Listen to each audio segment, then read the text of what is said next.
out, bring 'em out, bring 'em out, bring 'em out. It's hard to yell when the barrel's in your mouth. Come on. Bring 'em out, bring 'em out. Hey. Bring 'em out, bring 'em out. Yeah. Bring 'em out, bring 'em out. Hey. Bring 'em out, bring 'em out. VIP coming live from the VIP. Heard the nightlife, lost life without me. Lost the fed to the state, wanna see by me. The whole city got pissed, heard he got 3. That other rapper got a hit, but shouted he not out. Who set the city on fire soon as he got free? The king back now. Bros don't even know how to act now. Hit the club, strippers getting naked before I sat down. Still ballin', money stacked tall the shack now. Still push a button to let the roof on the lack down. I'm on the road doing shows, put my Mac down. Mississippi to Philly, Albuquerque to Chat Town. Got the crowd yelling, bring 'em out, bring 'em out. All the hot girls yelling, bring 'em out, bring 'em out. All the dope boys yelling, bring 'em out, bring 'em out. Front the back gate yelling, bring 'em out, bring 'em out. Yeah, what other southern rapper hooded than this? I got rich and I'm still. Ladies and gentlemen, boys and girls, children of all ages, DasBreakers and FOY Fire brings to you our Tuesday night live. Welcome to the show, everybody. Blake Davis is in the house, Mackenzie Eller is in the house, a bunch of people else in the house. I cannot see your names. I don't know what's going on with the Facebook. Hope everybody is having a great, solid start to their week here. I know for myself, we have off on Friday and off on Monday. Crazy extended weekend. Perks of working in a school, you get some weird days off that you probably wouldn't in any other work industry. Hope everybody's having a great start to their week. We will have a special interview on the live here at 11 p.m. Eastern, so definitely tune in for that. Should be good. Lexi's going to be starting us off with an Artifacts box. We have basketball and football on deck, guys. Optic release day tomorrow for high-end Wednesday. Got Prism retail packs here. We got no Mosaic fast break packs as well. 22 spots left and a cheapy Mosaic Choice Team All. I wanted to give everybody a stab at potentially getting the gold wave number to 17 in here. 22 spots left, just $13 a spot. Everybody's going to get a random team. Our basketball, 7 spots left, is going to be NBA Hoops. Premium stock 1920, paired up with 2021 with Mr. LaMelo Ball on the cover. I do have more Mosaic fast break packs as well. Mosaic Team All break, paired up with NBA Hoops. That's going to be a 2-box break, $119 a spot. Everybody gets 3 teams there. Contenders divisions, we could run $97 a spot. 8 spots on that. What's going on, everybody? How is everybody doing tonight? I got some money on the Warriors tonight, so don't ruin it for me. Don't ruin it for me. I just looked at that game, and I just thought, you know, San Antonio won the other night. Usually when you have back-to-back games against the same team, usually split. One team figures it out, the other team gives it up. I don't know. I have not checked the score for a good 45 minutes or so. But guys, don't go anywhere. We are going to have an interview at 11 o'clock Eastern. It should be a good time. DasBreakers.com is the site, guys. All packs and personals group breaks are on the site as well. Got some baseball coming in this week. We got National Treasures and Bowman on the way. Like I said, Optic is also coming out. Everybody's been super, super excited about that. Some Baseball Series 1. Not totally sure if we're getting that one yet. Baseball Series 1 is usually a little light. It's cool. The first baseball product of the year. But, you know, as far as an investment standpoint goes, it doesn't really pay off yet. Maybe we'll get a few boxes if you guys are interested in personals or something like that. Lexi Licht is getting us started tonight. She is going to be doing an Artifacts box. If you guys are into hockey, we have a 2-box break on the site, which is $38 a spot. I don't know much about hockey. Going to be completely honest with you there, but it's $38 a spot. Everybody is going to get 3 random teams. Lexi actually did a personal the other night and got some pretty cool cards and 1 number to 5. The DBL, the DasBreakers League. Info on that. We just have 6 days left on the league, guys, before you guys will re-enroll. Here's the deal. The Chase Young was not enough. Scott Levin's Chase Young was not enough to take over the Ja Morant. We had a couple cards that came close. There was a gold wave of Mosaic Team All of Mr. Kobe White. That comped around 315, 330. Not enough. Same thing with the Chase Young, somewhere in the 330, 340 range. There was only like 1 or 2 sold about a month ago or so, and it's hard to base a comp off of that, and we can't just put the Chase Young ahead. So that's the deal with that. We did hit a big silver Justin Herbert. Thanks, honey. Appreciate it, honey. Have a good night. I love you. We did hit a Justin Herbert silver. Roger Lewis actually pulled that out of a group break. But the deal with that is Roger Lewis, unfortunately, was not in the group league, the DasBreakers league. The 1 week he actually missed. But that was like an $800, $900 card. That it doesn't count. It doesn't count to the league. It's still a big hit nonetheless. But as far as the DBL and the cash prize go, $444 on the John Morant is very attainable, and I say let's freaking get it. Let's get it with Optic. Let's get it with Mosaic T-Mall. Let's get it with a freaking Contenders break. Contenders is where the money cards are. If you get a short print rookie, no word of a lie. If you get a short print rookie quarterback, it almost ensures that you are in the league. So here we go, guys. What's up, Jose? Aaron's in the house. 12 people watching. Interview coming at 11 o'clock Eastern. Don't know how we're going to do the setup of it, but it should be good, guys. Lexi starting us off with a personal artifacts. I'm done talking. Fill your spots, guys. $13 a spot. Everybody gets a random team. And then 7 spots left in the basketball premium stock in NBA Hoops 2021. A ton of cards. 2 different rookie year classes. Let's get it started. We are going to do the Jerry LaFlame style, Miss Lexi. And we are going to go box numero 2. Number 2 on the artifacts box. Guys, typically speaking, my shipping day is on Monday. My shipping day is usually on Monday, but with Das being away, I've been going live every single night. I will have some time to get some shipping done tomorrow because it is high-end Wednesday, but at the very latest, your stuff will be out for Friday. Like I said, I'm off of work on Friday, so whatever that doesn't get out tomorrow or Thursday will definitely go out for Friday, so I appreciate you guys being patient in that regards. Next week, we're going to be right back on schedule because the Das Man is back. FOY Fire, DasBreaker. This is DasBreakers.com. This is Tuesday Night Live. Let's rip a personal. Grab your spots. Get on the site. 8 people on the site. Let's go. Lexi, good luck to you. KC Pruitt in the house. What's going on? Artifacts Hockey. Hits in every single box, including 3 autograph memorabilia or Aurum cards. We had one of those last night. That was actually pretty sick. And 1 rookie redemption card on average. So good luck to Lexi. Let's get this thing started. If you have any questions about anything, let me know. For you guys who are on the YouTube, welcome. Be sure to follow DasBreakers on the YouTube page, on Instagram, on Twitter, on the TikTok, on the Facebook. That way you guys get our live videos every time we go live. And DasBreakers is definitely the best break community there is. Definitely on the interweb. There's been some groups trying to fill breaks lately. Some competitors, if you will, friendly competitors, and they haven't been having too much luck. So I appreciate you guys for staying consistent as we try to do for you. This is DasBreakers.com, and you guys are the best. Cheers to Rob Grimaldi with the music. Cheers to Michael Adasi for making this happen. And most importantly, thanks to you guys kicking with us 7 days a week. Let's go, Lexi. Good luck. Alex Zafoni in the house. What's going on? Here we go. For hockey lovers, I think a couple of people just purchased hockey. 10 spots, $38 a spot, get you 3 teams. Here we go. If somebody is crazy good, call it out because I'm not going to know. Matthew Takchuk of the Calgary Flames. We have an Artifacts Tristan Jerry of 46 of 40.99. Is that Jerry LaFlame?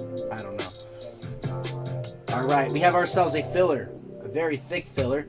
Phil Kessel, right wing of the Coyotes, and a Darcy Quumper of the Coyotes as well.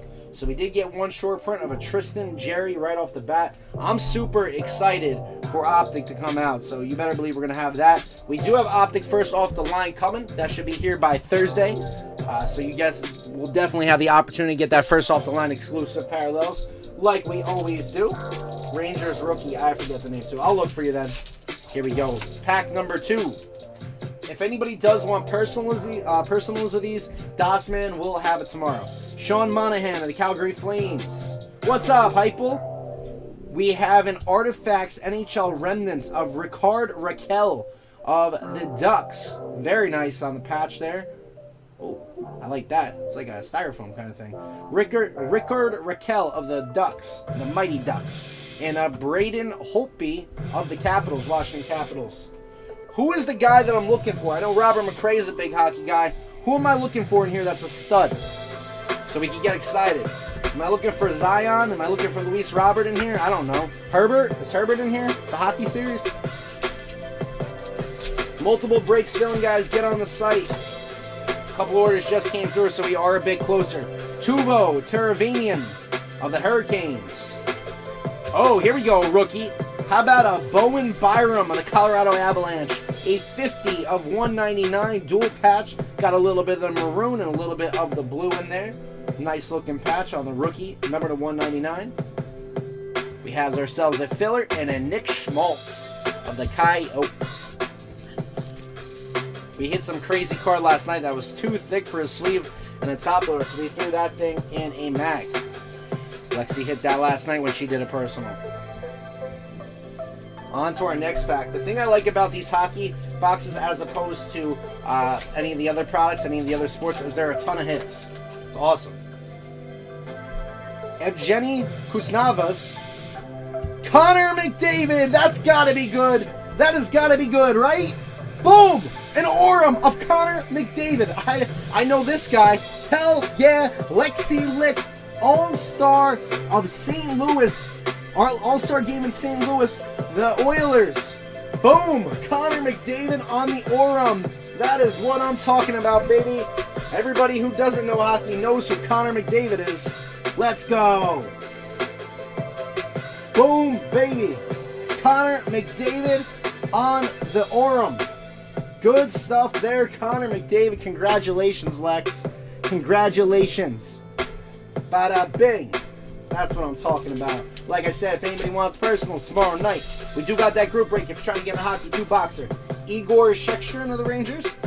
Anthony Manta of the Detroit Red Wings. A rookie redemption of the Edmonton Oilers. Hopefully that's a goodie. We have ourselves a filler. Joe Pavelski and a Joe Thornton of the San Jose Sharks. We did hit a Connor McDavid redemption, or Aurum rather. Frederick Anderson of the Toronto Maple Leafs.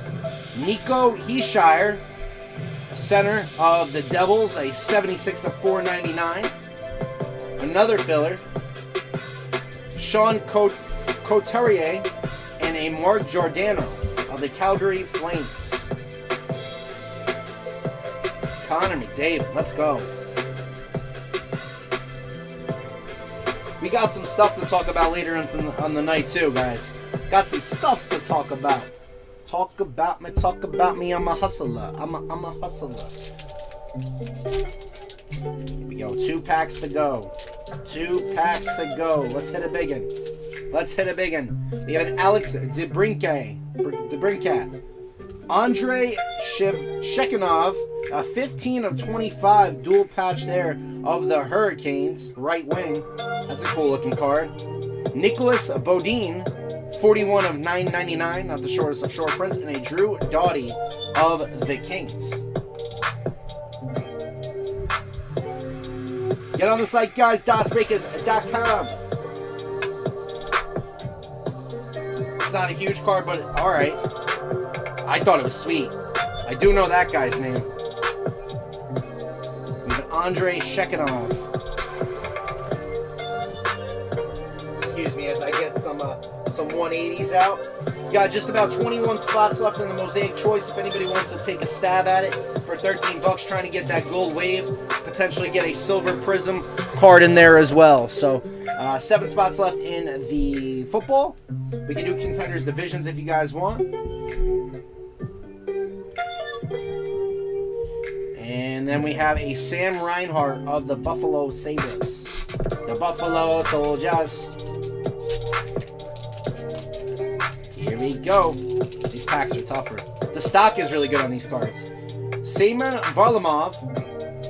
We have a Carter Hart of the Philadelphia Flyers. A Carter Hart, a 9 of 99 goalie. A filler, and then a Nikita Gusev of the Devils. So let's do a recap for you, Lexi. And the floor is yours then, Lex, if you want to do any packs or personals or something else. Pass or play. So we had... Let's see what we got here. Carter Hart, 9 of 99.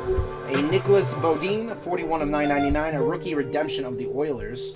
79 of 499 on the Devils. Rickard Rakell.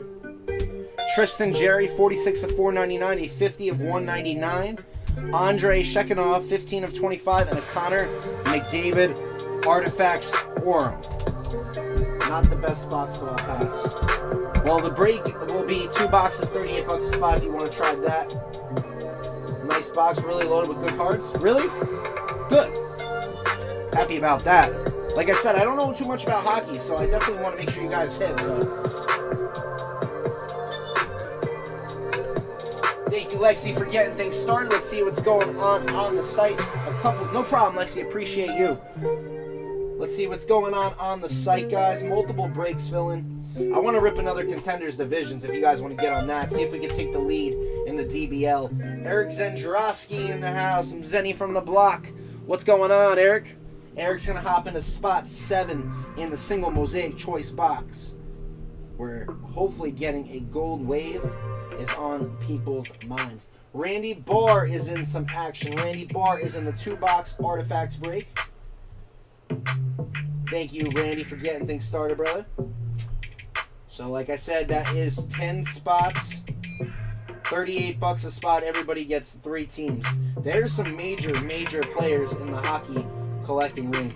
By the way, oh my God. So that's one of the things I want to talk about. What do you guys think about that the Pokemon cards from McDonald's? Madness. People going to McDonald's and buying 300 Happy Meals, no toys. So they're paying out the wazoo for these Pokemon cards, and that they're flipping on eBay just like they are everything else. For shits and giggles, I stopped at McDonald's today, and I'm like, I'm going to see if they even give it to me. I ordered a Happy Meal. I mean, I could eat a lot more than a Happy Meal, but I got myself a Happy Meal. Can somebody get this kid a Happy Meal? I got a Happy Meal. There was the Pokemon cards. I walked in the house, I handed the food to my lovely girlfriend, and she's like, what the fuck is this? And I was like, Pokemon cards. Put them aside. Our kid's going to go to school for free one day. I don't know if that's going to be the case, but it is Pokemon's 25th year anniversary. I thought it was kind of wacky that people are freaking loading up. However, I did see some people buying the meals and giving them to the homeless people and then just taking the cards. So I think that's pretty cool. At least they're giving back and not just throwing the food out. I hate to see that. So where are we at on this break? We've got to be close. Hold on. Interview tonight at 11 o'clock, guys. Make sure you stay tuned for that. All right, guys, we have 1, 2, 3, 4, 5, 6, 7, 8, 9, 10, 11, 12, 13, 14, 15, 16, 17, 18, 19, 20 spots remaining in the Mosaic Choice Team-O box. If you're looking to get in Contenders and Mosaic Choice, it's a 2-box mixer, 16 spots. Everybody's going to get 2 teams. It's Mosaic and Contenders, 75 bucks a spot, gets you 2 teams. So we have 20 spots left in the Mosaic Choice, 7 spots left in the Hoops and Premium Stock. And we've seen a lot of good cards coming out of Premium Stock lately. We hit a Devin Booker to 10, a Rui Hachimura, which was pretty cool. Who hit that again? The Rui Hachimura. Tom Brady was actually the recipient of that. Lexi also getting into the 2-box break on Artifacts. Are we going to rip a hockey break tonight? So Lexi is in that. That has 7 spots left for you hockey fans. I know McCray is a big hockey guy, so maybe we get him in here. Maybe Monzo will come in. 7 spots to go on the hockey, 7 spots to go on the basketball. We can do Contenders Division like I said. Floor is yours, guys. Whatever you want to do. Who got those Pokemon cards? The Eagle has landed and I'm depressed. I hit a hollow Pichu and Toast Crunch Bar. What? You know, you can just buy the toy for me. That's what I do. Just buy the toy. In this case, it's Pokemon cards. But I know that McDonald's the employees, I guess, corporate, figured out what people were doing. So they actually put a limit on how many toys in some locations that you can buy without getting the food. So everybody's different because I've seen people with sealed case of those too. But what's going on, everybody? Welcome back, Michael Hadassi. He is back. Just buy the toy, which in this case is a Pokemon card. Yeah, I didn't rip anything. I just got it just for shits and giggles. I didn't buy freaking 300 Happy Meals. I bought 1 Happy Meal. My fat ass ate the nuggets, and I got the 3 Pokemon cards or whatever it is. 20 spots to go on the Mosaic Choice. 7 spots left in the basketball. 7 on the hockey. Guys, Prism Retail, by the way. I have not hit a Zion or a Ja out of this box. Not to say that there is definitely one in here. The auto is gone. But I have not hit the Ja or the Zion, and I feel like there's something good still coming out of these Prism Retail packs. And we have, what? 1, 2, 3, 4, 5, 6, 7 packs left in the Mosaic box. Auto is gone from there as well, but you can hit some crazy, crazy fast break variations in there. We have an order up. Order up. Where are we going now? Josh Heupel is in a few things. Josh Heupel still recovering from the weekend. Josh Heupel is in spot number 30. Josh Heupel is in 17. Spot 10 is for Josh Heupel. And spot 3 is also Josh Heupel. Patrick Mahomes underwent surgery today to repair his turf toe, which, if you guys don't know, is a hyperextension sprain of your big toe joint. 16 spots left in the single box Mosaic Choice Break. If you guys want to run this back, if you guys want personals of the Mosaic Choice Team All box, if you guys don't want to play around with the risk of not getting a card, and you just want to ensure that you're getting the whole box, those are available on the site as well. If you guys have any questions along the way, let me know.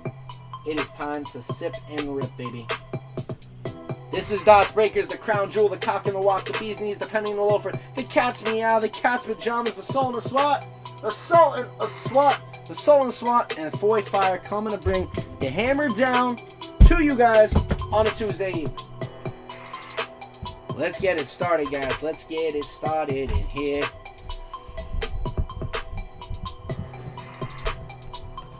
Joe Lentini in the house. What's going on, my dude? 16 spots left in Mosaic Choice T Mall. Oh my God, I'm gonna check that Warriors game that I was talking about. Am I winning? 88-72, baby. The Warriors on fire, baby. 16-point lead with 11 minutes to go. I probably shouldn't count my eggs before they hatch because I am notorious for being a mush and calling games too early. But I did have a really good feeling about this game, and I've been on a cold streak. What's cooler than being cool? Ice cold. And that's exactly what I've been as of lately. So I definitely needed this win. Warriors looking like they might hang on. Steph Curry, another great game. Steph Curry with 32 points, 4 of 10 from 3. Steph Curry just carrying the team on his back.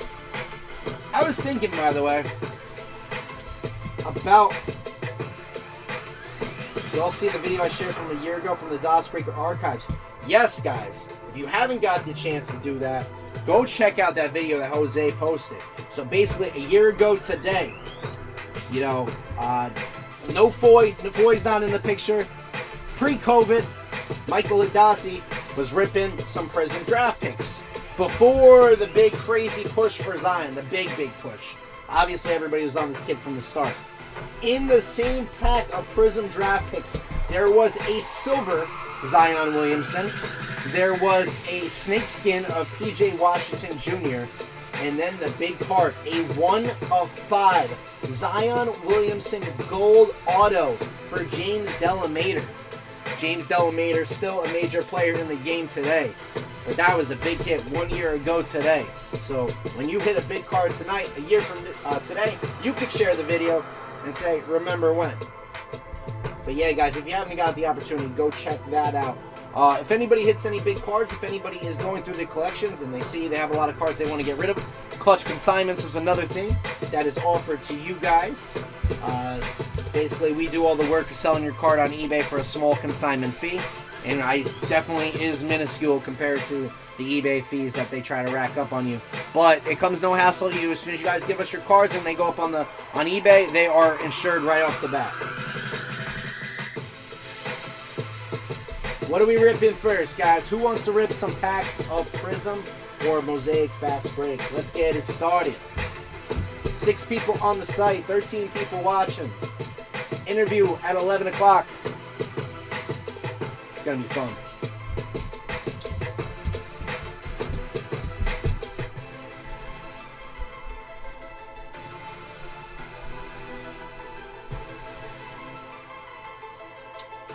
Valentine's Day on Sunday. You guys going anywhere crazy for Valentine's Day? Anything exciting? I know Das probably wants to go back to Vegas for Valentine's Day. That's for damn sure. I just feel like all the holidays are just creeping up on us so fast and just right by.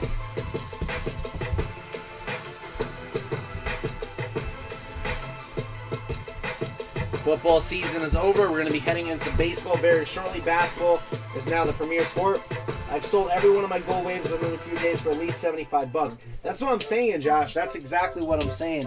Even like the Denzel Mims that Daniel Husted pulled. I mean, the Sam Darnold that Ted Zarabi got last night might sell for a little bit less than it probably should, but it's rumored that he might be getting traded, so that could be a big card. All of the gold waves are numbered to 17 out of Mosaic Choice Team All. You fell in love with Vegas? I know you did. But we miss you, man. We definitely miss you. 16 spots left, Mosaic Choice Team All. Let's get it going, guys. Only $13 to get in. Man, I need the Warriors to hold on.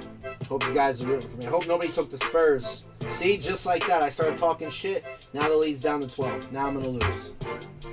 Kelly Oubre blew a kiss to the Spurs bench. Oh, my God. Did you guys see the Ja Morant behind the back circus shot the other night? That was wild.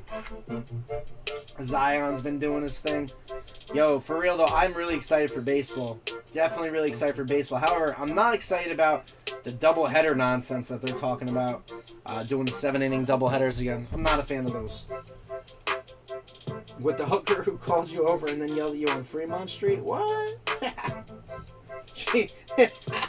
That was a legitimate thing. That is great. Oh my God. I didn't hear that one. Order up. We have 3 more spots gone in the Mosaic Choice Team All.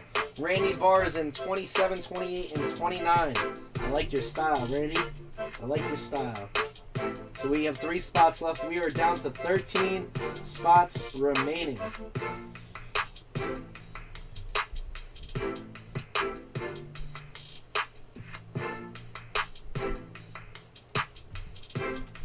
I've never been to Vegas. She's a slut that makes you feel like a king when you meet her.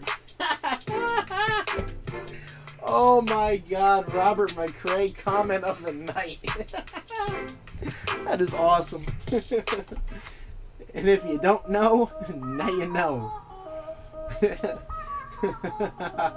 13 spots left, guys. 13 spots left. $13 a spot. Oh man, that's great. I can't wait to be able to go to Chicago for the National, if and when they have it this year, this summer. Go to Chicago. Hopefully you see a lot of you guys out there. And we're ripping up the town. We're ripping up the town.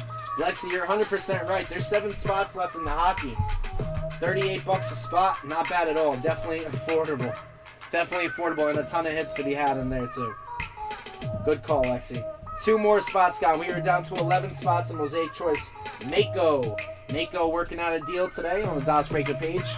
Guys, feel free to post your cards that you have for sale. If you're going through stuff and you want to move some stuff to get the cards you do want, just make sure, 1, that your price is posted. 2, it's fucking reasonable. Not having people posting cards that claiming that they're silvers when they're not. I mean, we know the difference at this point, but I guess some people don't.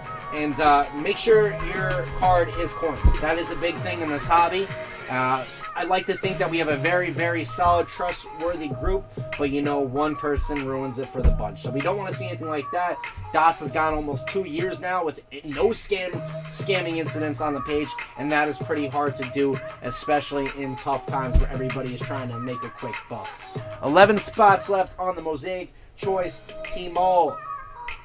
Mako in the house. Lexi is also in the Mosaic Choice. Lexi taking spot number 14. Ladies and gentlemen, this is Mambo number 5. I don't know why that popped in my head, but good song. We are almost there, guys. 10 spots remaining. 10 spots to go. 7 spots left in the basketball, guys. NBA Hoops 2021. LaMelo's been killing it. Had 7 threes last night or the night before.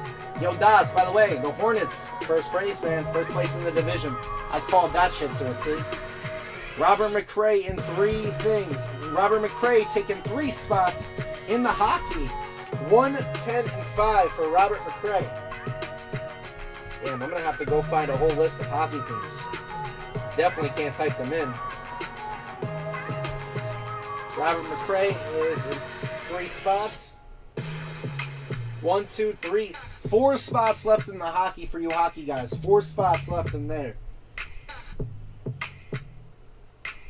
Like I said, there's a ton of hits in those cards. You got autos, redemptions, the Orem cards. Hockey definitely going to spit up some big money. Like I said, there's a lot of money to be made with hockey.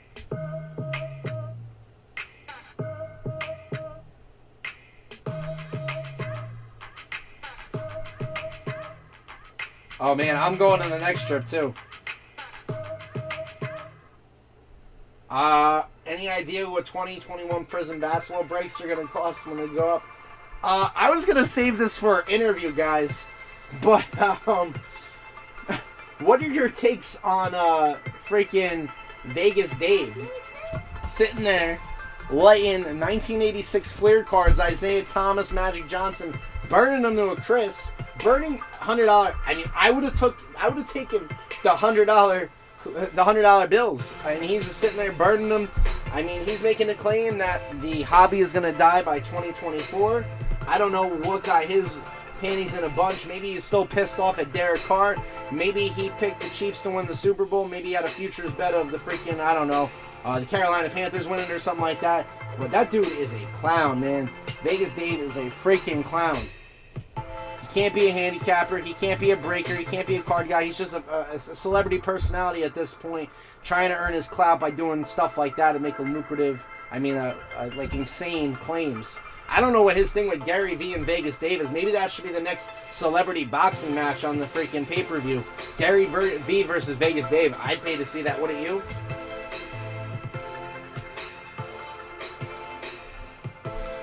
He went and sold them. Dan Santiago in the house. What's going on, man? What is going on, my dude? Yeah, he's definitely a cockhead, Eric. With that being said, guys, if you are into sports betting and you guys are looking for a decent handicapper, you know, for you guys who don't know what a handicapper is basically people who sell you their plays and give away free plays to, not many handicappers give away the free plays, but I will lead you in the direction of Ghost Picks, guys. Ghost Picks Benny is where it's at. Look him up on YouTube. Gives a free play every single day. Even if you're just in it for the free plays, go check out his video. He probably wins like freaking 80% of the time, which is almost unheard of in the sports betting industry. But a lot of good stuff there. Definitely a great personality as well. So, F Vegas Dave is my point. Vegas Dave is pissed off that people with bigger money have snagged the market and he's not top dog anymore. That's exactly what it is. I mean, the Mike Trout card was cool. He made his money. He got his fame. But, you know, is what it is. 10 spots left in the single box mosaic choice team all, and 7 spots left in the 2-box basketball, guys. We have 4 spots left in Artifacts hockey. Yeah, I said it, hockey. We're gonna rip hockey tonight. $38 a spot gets you in. Maybe hit a big card and sell it for freaking $100. Quick come up there. The cool thing about hockey is it's still on the rise as far as the card game goes, and it's affordable for us. And you can still get that big hit potential. Every time I bet I lose, I'm going to pick the opposite now on. And that strategy doesn't always work. I've tried it a few times too. Look at this, guys. This is cash money in the bank. You heard it here first, guys. FOY woke up this morning, saw that the Golden State Warriors were playing the San Antonio Spurs. And I'm like, you know what? They just lost to the Spurs the other night, 105-100. I think Das actually took that game out in Vegas. So I said, there's no way the Warriors lose 2 games in a row to the Spurs. Cash money in the bank there. Little $100 win. $100 win. Yeah, man. $13 a spot gets you in. You know how I roll, guys. I mean, yeah, it's cool to put these crazy-ass mixers and stuff like that. But as far as putting breaks together goes, I like to have affordable breaks together, at least to get the show started, and then we could do the packs and personals and the high end stuff. But I really want to be able to. I really want to be able to put the cheaper breaks together. That way everybody can get involved and get a chance of hitting something big. It's like buying a scratch ticket. 100%, Mako. And for you guys who are like, screw that, I'm not spending $13 for a chance to get a Gold Wave card. I want a Gold Wave card. There are 17 more boxes behind me, guys, at Mosaic Choice Team that I can gladly rip for you. Aaron Armstrong in the house. What's going on, man? How are you tonight? Cheap, yep. And then we got 7 spots left, which is Hoops 2021 and 1920 Premium Stock. That's $95 a spot. Mosaic Team-All and the Premium Stock. Mosaic Team-All is money, guys. Absolute money to be made in this product. 2 Gold Waves in here. That and Premium Stock is $119 a spot. Get out on the site, guys. The link for the $13 break is right in the comments. And as you know, guys, we're intending to keep growing this group every single day. Be sure to invite your friends, your neighbors, your family members as we continue to try to grow this thing the right way.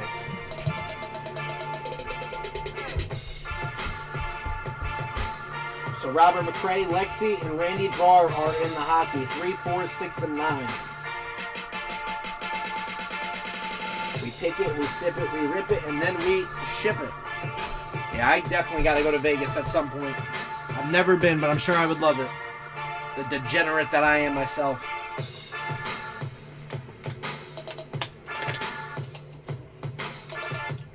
I was thinking about the Warriors, by the way, for you basketball people. And it was rumored that the Warriors were potentially looking to move Kelly Oubre or Andrew Wiggins. Could you imagine if they were able to get like a Brandon Ingram? Somebody like that? Or a Domantas Sabonis? I think that would be a crazy... Yeah, hell, invite that drunk guy sitting down at the end of the bar drooling on himself. It might be Das, it might be my dad, I don't know, but freaking invite him anyway. You're 100% right, Josh. Hell yeah, bro. Daniel Santiago hopping in the hockey. Spot 6. We are down to just 3 spots on the hockey, guys. 3 spots left, $38 a spot. 3 spots left on a 2-boxer of hockey. Artifacts, ton of hits, guys.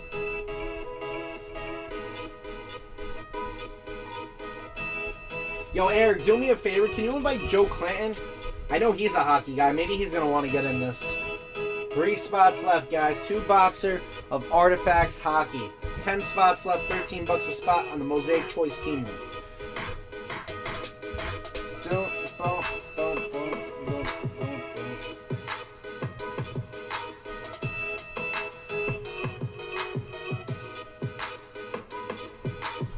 And I've been seeing a lot of you guys inviting new group members, and I appreciate that. Jarvis Carlisle in the house. What's going on, Jarvis? Spot 2, 6, and 25 in the single box. Jarvis Carlisle is in 2, 6, and 25.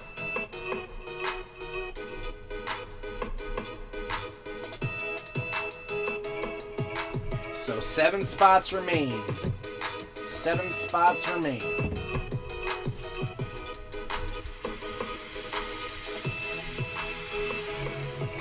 $13 a spot. We do have another football break, Contenders and Mosaic Choice. That's 75, 16 spots, and then there is Contenders Division available on the site as well. But who's pumped for Optic? I'm pumped for Optic.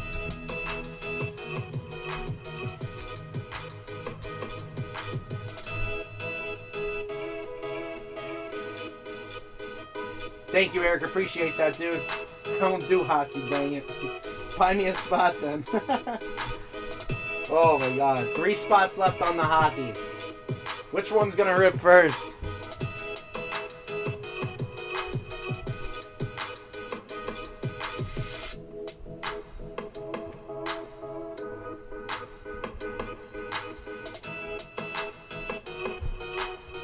Yeah, man. Optic is gonna be legit. I'll start hockey next year when we get the Kraken. Yo, Mako, I'm going to be honest with you. You're going to have to tell me who the Kraken is. I have no clue anything about hockey. I still need somebody to explain icing to me. I sort of get it. It's kind of like offsides. Sort of get it, but hockey is a foreign language to me.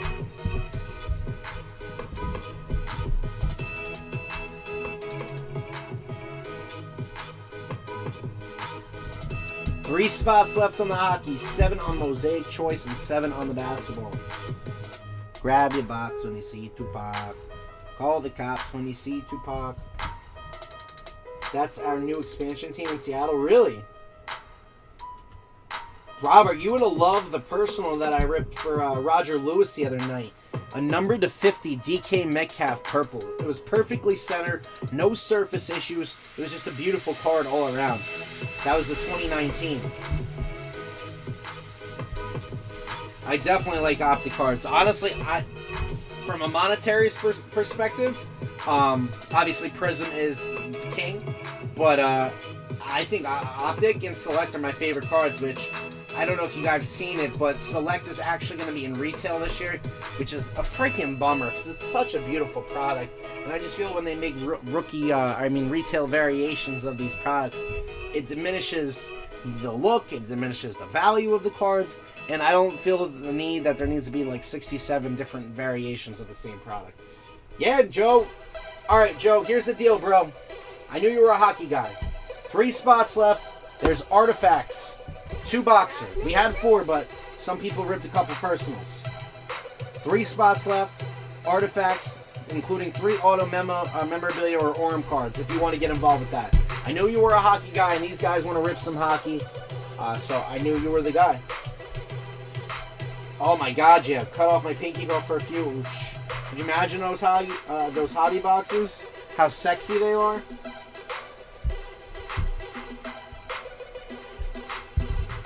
God. I know we talked about it a little bit the other night, but what is your take on the Super Bowl? My friend came at me with something crazy today, trying to tell me that Patrick Mahomes is overrated, blah, blah, blah. Chad Henne could do the same things that he could have done with that team, and Alex Smith could do the same as well. It was a freaking facepalm. It was a freaking facepalm. Absolutely ludicrous statement. Mike Sands, if you're watching, F you, buddy. Tony Romo sucks. That's all I gotta say. But Patrick Mahomes, he's gonna come back. He's gonna be ready.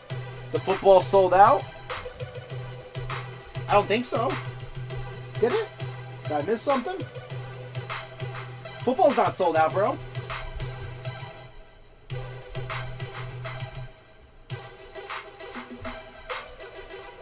It's not sold out, Jarvis. $13 a spot. We still have 7 more spots. But Patrick Mahomes is going to come back. He's going to be ready. They're going to adjust. And they just got to keep it consistent. The team just got to keep it. Won't let me buy more. That's strange. It would say coming soon over the product. It would say coming soon. Schedule for the rest of the week, guys. Das will be live tomorrow for High End Wednesday. I will likely be back on Thursday. I am going to be off on Friday. Das will be live on Friday, and we haven't figured out Saturday and Sunday yet. But you can look forward to some big things coming for the weekend.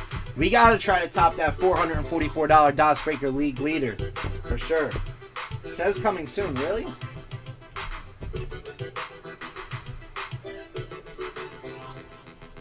It's right there, bro. Mosaic Choice Team. Still available. 5, 11, 16, 18, 19, 20, 23. Still plenty of spots. So I'm not sure where you're looking, Jarvis.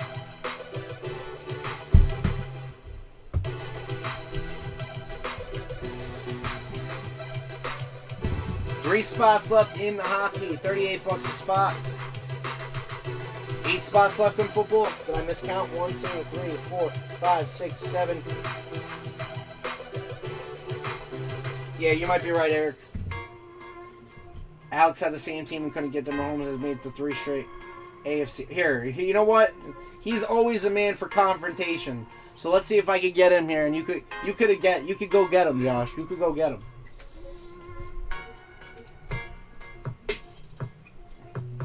Order up. Order up, Squidward. Joe Clanton taking 2 spots in the Mosaic Choice Team All Break, spots 24 and spot number 23. Appreciate you, Joe. The GOAT, guys, go check out Go Breaks, and spot number 4 on Artifacts Hockey. So we have 2 spots left in the hockey. Alright, guys, we are down to just a couple in this Mosaic Team All Break. You guys get to pick the box. Majority will obviously rule 18 boxes to choose from. So what do we have here? I want to make sure my list is right. 5 is still available. 8 is gone. 11 still available. So it looks like we have 6 left. 6 spots left on the Mosaic Choice. I got to figure out where the spot 8. 6 spots left there, and we are down to 2 on the hockey.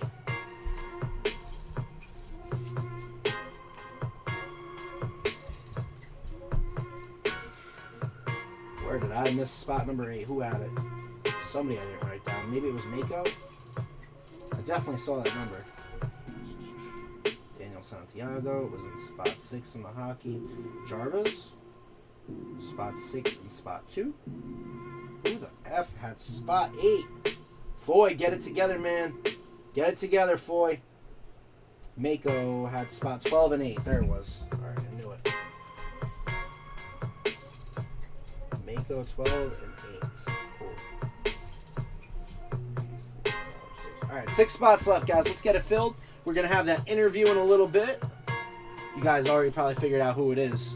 And if you don't know, you're gonna know. Breakers. Here we go. Order up. Joe Clanton closes out the Artifacts hockey break. That is going to rip first. Wow. I had no intention on ripping hockey tonight, but we're doing it. Heck yeah. Let's go. More Connor McDavid's for everybody. Or maybe it's Lafreniere. That's his name, right? Lafreniere. Alex Lafreniere. 2 Artifacts hobby boxes. Let's go, baby. We're ripping hockey on a Tuesday night. I'm with it. 6 spots left in the Mosaic Choice Team All. 2 hockey boxes. Let me grab a team list here. Give me a second. I'll save it then, too.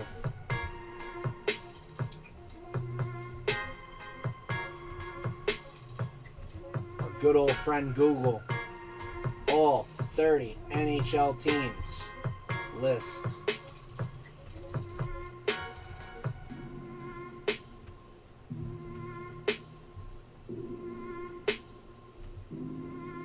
A list from 2010 is probably not going to help, right?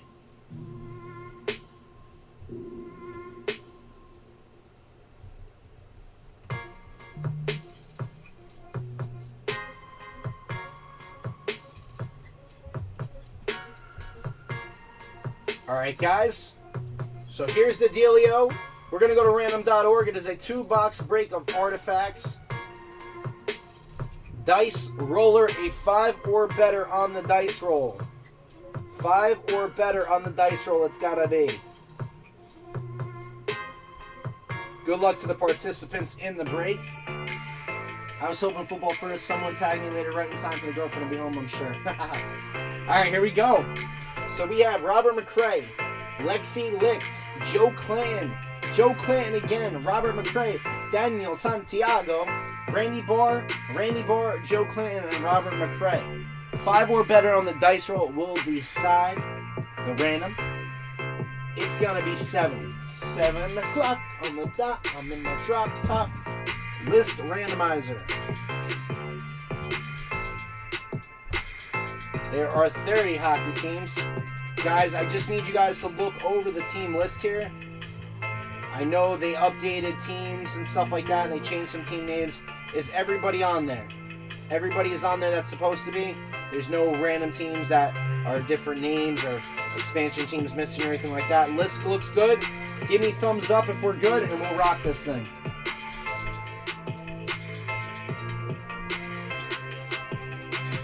Let me know.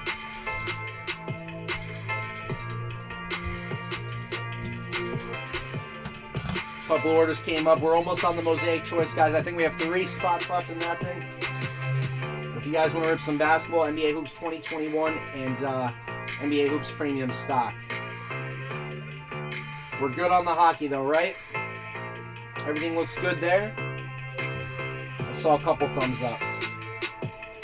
All right, cool. Let's rock this thing. 7 is the number. Good luck, everyone. 1. There's 31 teams? There's 31 teams, guys? If that's the case, somebody's going to get an extra team. Somebody freaking let me know what's going on. I'm panicking. I'm panicking.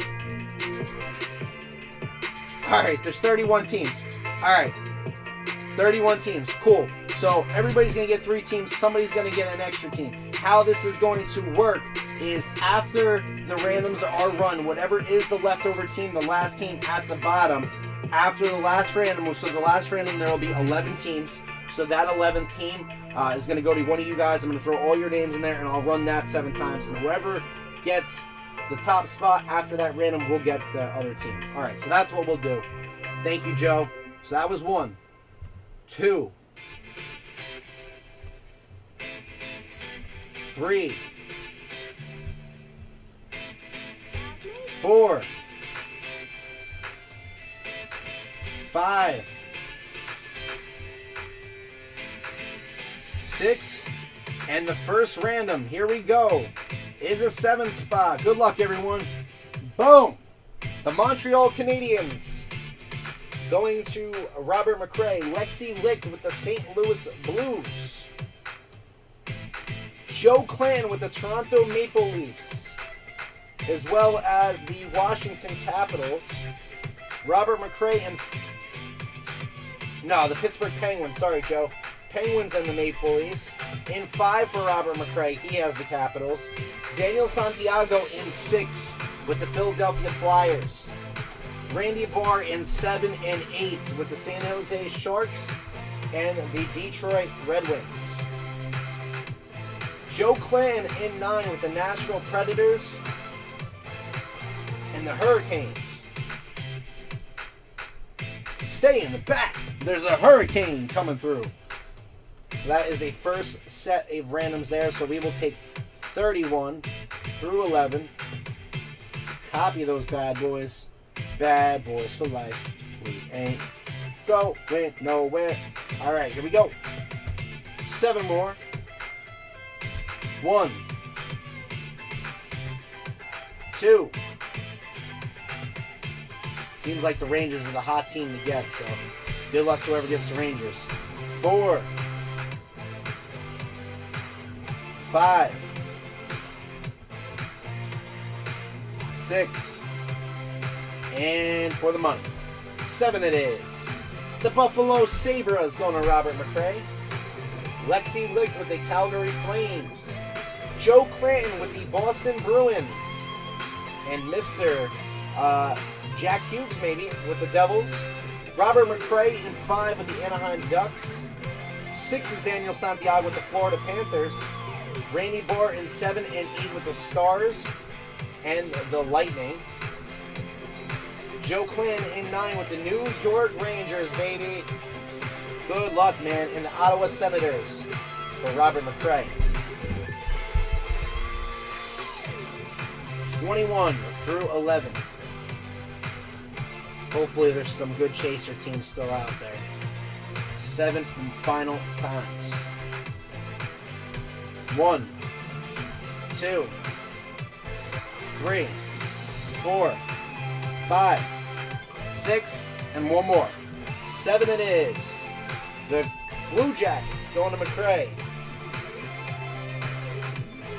We have the Minnesota Wild going to Lexi. The Islanders going to Joe Clanton. All the New York, New Jersey teams. Vegas Golden Knights. The Golden Knights going to Robert McRae. Speaking of Vegas, Dan Santiago in 6 with the LA Kings. Randy Barr in 7 and 8 with the Avalanche and the Coyotes. The Coyotes. Joe Clanton gets the Winnipeg Jets. And the Vancouver Canucks going to Mr. Robert McRae. So the Chicago Blackhawks are going to be the last team there. So how I will determine that is I'm going to go to list randomizer. We're going to go right down the list here. Robert, Lexi, Joe, Robert, Dan, Randy, Joe, and Robert. So whoever is the top person after the 7 randoms here is going to get the Blackhawks as a bonus team. 1, 2, 3, 4, 5, 6, and good luck, guys. 7 it is. Robert McRae gets the Chicago Blackhawks. Nice, man. Way to scoop up that 4th bonus team. So we're ready to go, guys. Sleeves ready, top loaders are ready, whole squad ready. Hockey fans, get your pucks, grab your sticks. Let's do this thing. 2 boxes of artifacts. There are 3 spots left in the Mosaic Choice team. We'll definitely get that ripped tonight. Interview coming up with Mr. Hidasi. And here we go. Good luck, everyone. Box numero 1. 1, 2, 3, 4.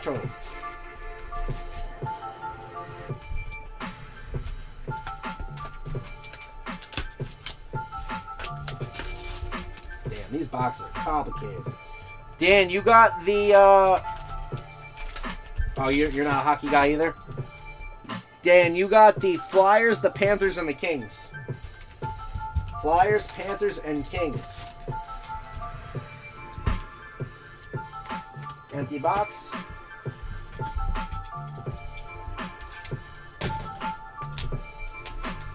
So go grab your spots on the site for the Mosaic Choice Team All Break if you have not done so already.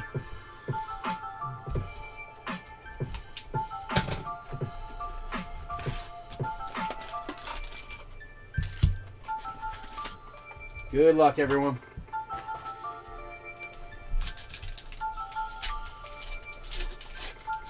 Leading off to the Dallas Stars, we have a Miro Heiskanen, defenseman of the Dallas Stars. We have a David Perron of the St. Louis Blues, left wing. Our first numbered hit is going to be a 44 of 299 for David Krejci, center of the Bruins. Ourselves a filler, and Bradley Tkachuk of the Washington Senators, or Ottawa Senators.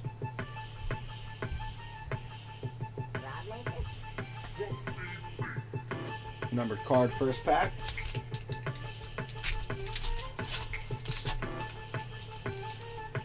We have a Jack Hughes, baby! That is a sleeve and a top loader. That is a sleeve and a top loader. Jack Hughes of the New Jersey Devils.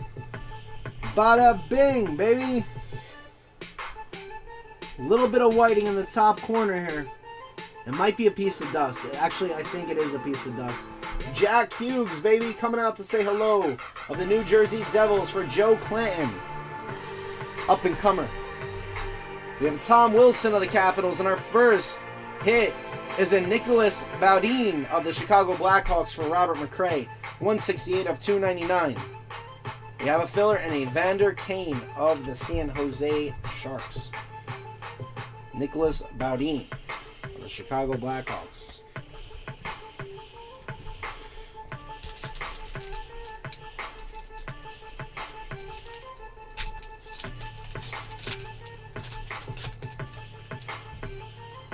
Frederick Anderson of the Toronto Maple Leafs. Claude Giroux, a 76 of 99. That's nice. So the Flyers for Dan. He's pretty good. Tomas Tatar of the Canadiens, and a Brendan Gallagher of the Montreal Canadiens. Isn't Giroux pretty good on the green here? We'll call it the Green Wave. Does that apply? Green Wave of Claude Giroux. I heard his name a few times. Next pack. Alex DeBrincat. Semyon Varlamov. Our next hit is a rookie redemption of the New York Rangers, baby. Who is that? Tell me who it is. Is it somebody big? I hope so. A Victor Hedman. What a name. Rookie Victor Hedman. And a rookie redemption of the New York Rangers. Is that Lafreniere? Is that who we're looking for? I don't know. Card number 200. You have just received the 2021 Artifacts Hockey Redemption card. Somebody look that up. Is that our guy? Is that who we are looking for? Rookie redemption, Joe Clan. Bada bing. FOY Fire. Even applies to hockey, apparently. Let's go. Evgeny Malkin of the Penguins. Max Domi of the Canadiens. Our next hit is an Erik Karlsson, a 37 of 399. It's random. And an Igor Shesterkin of the New York Rangers going back to Joe Clanton. I know we said that he was another guy we were looking for. Hell yeah, brother. Joe Clanton called you at the right time. Everybody's probably going to think this is fixed. Guys, go grab your spots in the Mosaic Choice Team All Break. Take a chance of getting the gold wave card, just $13 to get in. Few spots left. Link is at the bottom. If you guys are just hopping on, DasBreakers.com is the site. FOY Fire Tuesday, and Sean Monahan of the Calgary Flames. Nick Robertson, a 2 of 15, going to the Toronto Maple Leafs. On the autograph, also going to Joe Clan. Hell yeah. Drew Doughty of the Kings, and a Nikita Gusev of the Devils.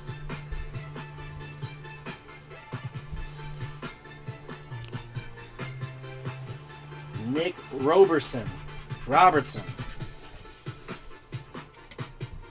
There you go, Joe. Nick Robertson on the auto. Igor Shesterkin. Tuvo Tervanian. What tier on the redemption? How do you tell what it is? Here, I'll let you take a screenshot of it. Rookie redemption.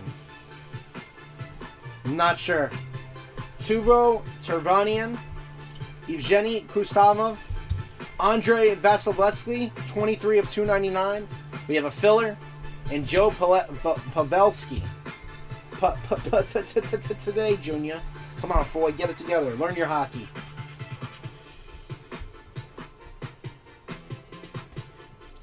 That Robertson's a big card, a couple hundred.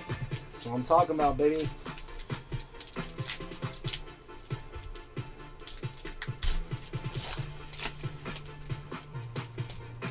Carter Hart of the Philadelphia Flyers. A Lucas Carlson, a 251 of 599 rookie on the two-color patch there. And a Sean Couturier of the Philadelphia Flyers.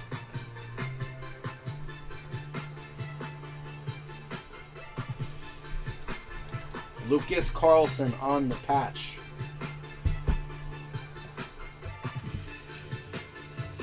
Not a bad box.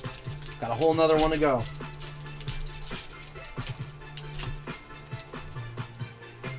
Agreed, man. I might get in the hockey. Anthony Mantha, a 37 of 249 of the Oilers. Tundra teammates duos, Leon Draisaitl and Oscar Klefbom, going to the Oilers. Who had those cats? Who had the Oilers?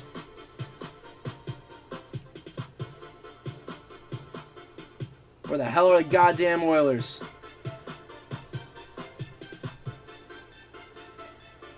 Is that you again, Joe? Is that you again? On the Oilers. And Mark Giordano of the Flames.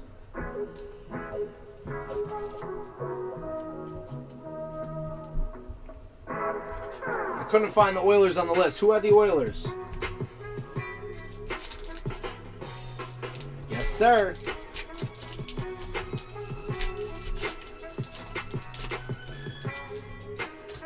Tyler Bertuzzi of the Red Wings. Mikey Anderson, a 546 of 599 rookie artifacts. And a Brock Bozer of right wing of the Canucks. The Canucks.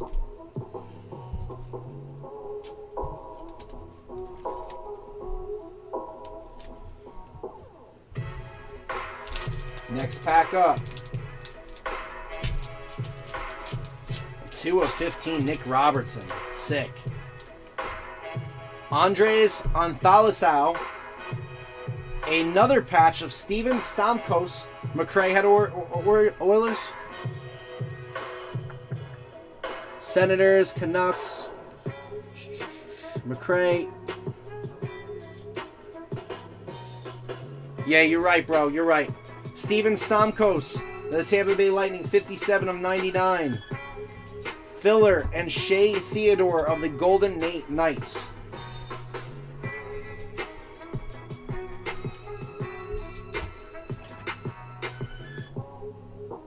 Don't hate me if I'm butchering these pronunciations, guys. Rookie Redemption. I wonder who that is. Is that Shesterkin guy a rookie this year? Ryan Nugent Hopkins. Zach Parise. And what is this? Oliver Kylington Artifacts. Oh man, what is this? Is he good? Calgary Flames, not numbered. That's a sick card though. Going to the Calgary Flames. And a Kyle Connor. Calgary Flames.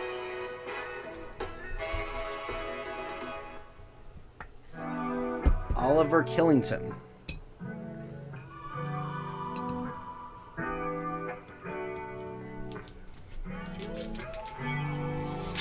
Next pack. Nazem Kadri of the Colorado Avalanche. Tyler Toffoli of the Canucks. And then we have another redemption of the New York Islanders back to Joe Clanton. A filler and a Thomas Hertl. Damn, man, you got both rookie redemptions. How the frick does that happen? Sniping them. Sniping them.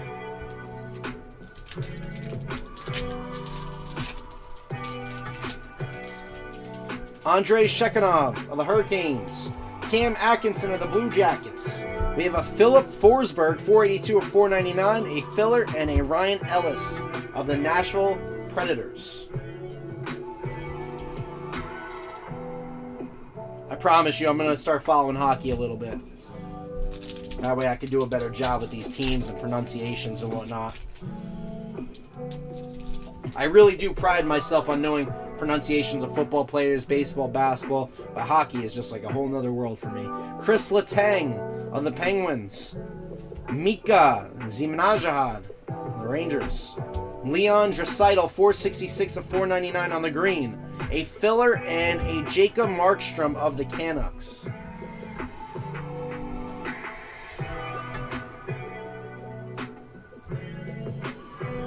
And our last card of the break, and we will do a recap. I am going to double check the Oilers thing because I think I effed up writing them down, so I'm going to go back and watch the video. Yeah, let's fill that football, guys. Names I can pronounce. Connor Hellebuyck of the Winnipeg Jets. Jonathan Quick, 18 of 45 of the LA Kings. A filler. Ryan Suter of the Minnesota Wild. And Kyle Palmieri of the Devils. So that is the Artifacts hockey break. Stature is nice. Yeah, I think Das had those ones. Das had the stature. And he had something, what was the other one? Synergy? Let's do a recap for you cats. While we fill that football, guys, go fill the football. We have like 3 spots left in that thing. Should fill in no time. $13 a spot. Get you in that. So here we are, guys.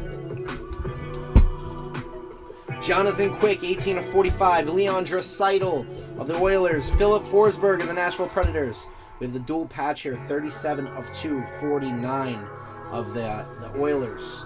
We have Andrei Vasilevsky, Eric Carlson to 399. Nicholas Baudin, Mikey Anderson, number to 99, Steven Stamkos, Igor Shesterkin, Claude Giroux, number to 99, a Lucas Carlson to 599.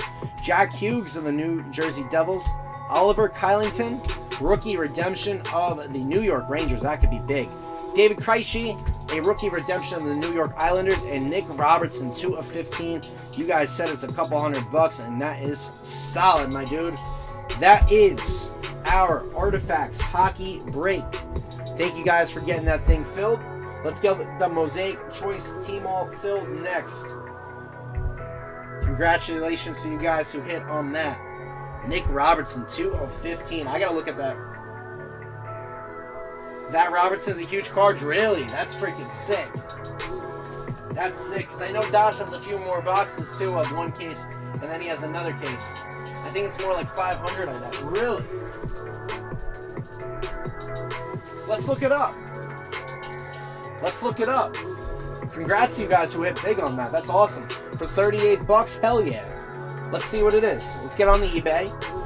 We won't talk about it, be about it.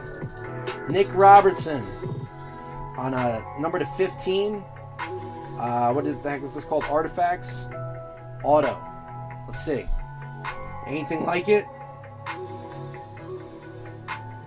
That's number to 99. Hold on, let me see if I can see any sold cards of this. Sold items. Number to 15 sold for 200 bucks. 200 bucks, number to 15 on February 2nd. That's solid right there. Not enough to take over the DasBreakers League. Not enough to take over the DasBreaker League, but that's solid. Bada bing, hell yeah. Let's go. Alright guys, just a few spots left in this thing. A couple orders came through. Trying to fill the basketball. 7 spots left is NBA Hoops 2021 and the premium stock. So let's get that thing filled. Orders where Scott Cunningham is in the mix. And then after this Mosaic Choice break, we will do a little interview. Scott Cunningham.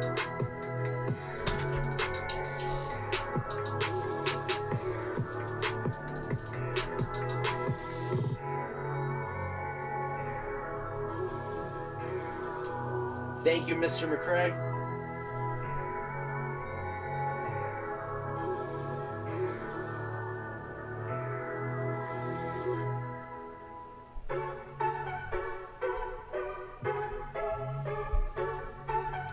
All right, orders up. Scott Cunningham is an 18.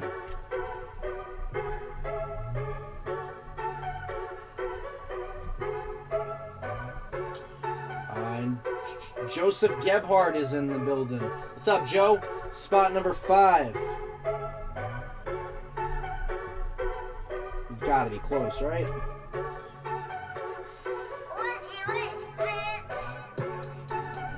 Jarvis Carlisle grabbed a couple more spots. Jarvis is a 19 and 16. So we have 11 and 20 remaining. 2 spots left on the Mosaic Choice Team All break, guys. Everybody's going to get a team. 2 spots left. Who's closing this thing? Everybody gets a team. Everybody's trying to get the gold wave. Number to 17. Link is in the comments below. 2 spots left. Spots 11 and 20.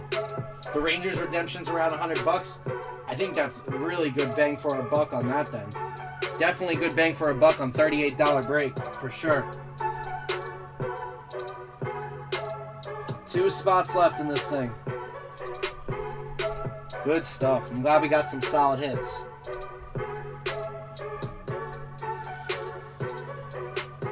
Two spots left, guys.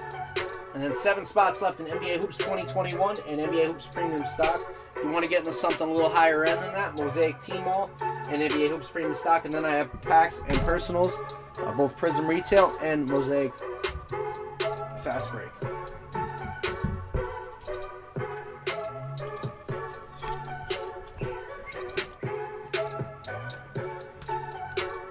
Crack open a new thing, top orders. Who's closing this thing? 2 spots left. 2 spots left, Mosaic Choice, and you guys get to pick the box. So think of a number 1 through 18. Come up with it.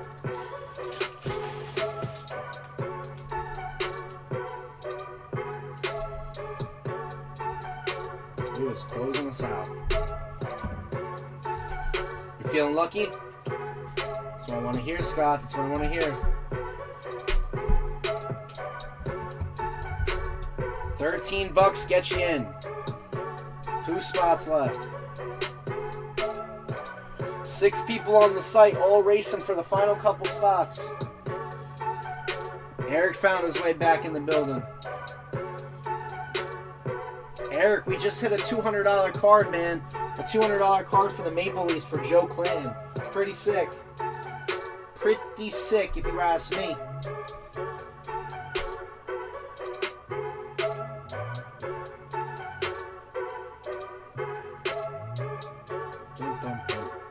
Two spots to go.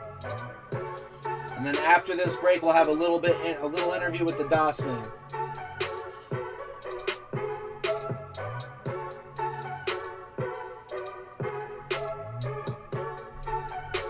Grab your Glocks when you see Tupac. All the cops when you see Tupac.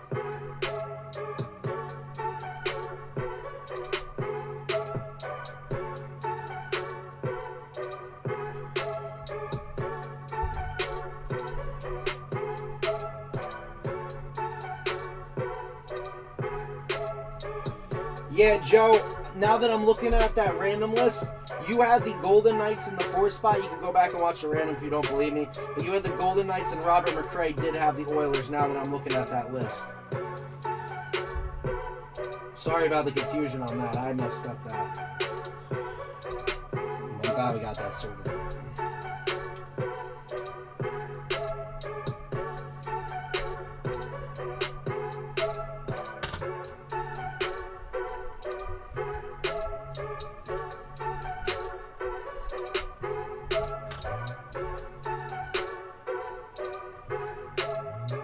Let's close it. Let's close it. 2 to close. 15 people watching. $26 closes us out.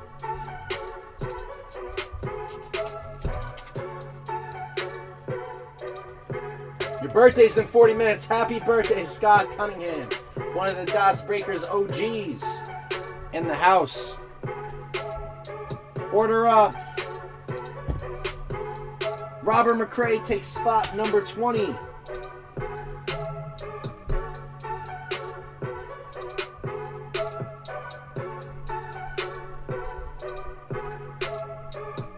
And we are closed, ladies and gents. We are closed. Question is, who at spot 11? Did I miss something? Spot 18 for Cunningham, Jarvis. Spot 16, there's that. Robert McRae, Daniel Santiago, Joe Clan at spots in hockey. Spot 23.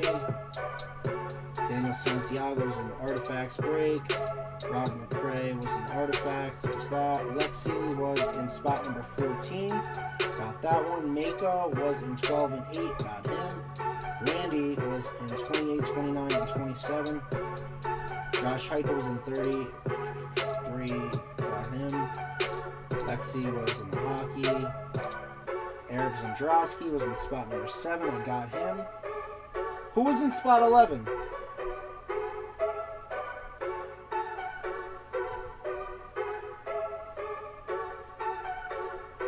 Jason Boyd was in 13, got him.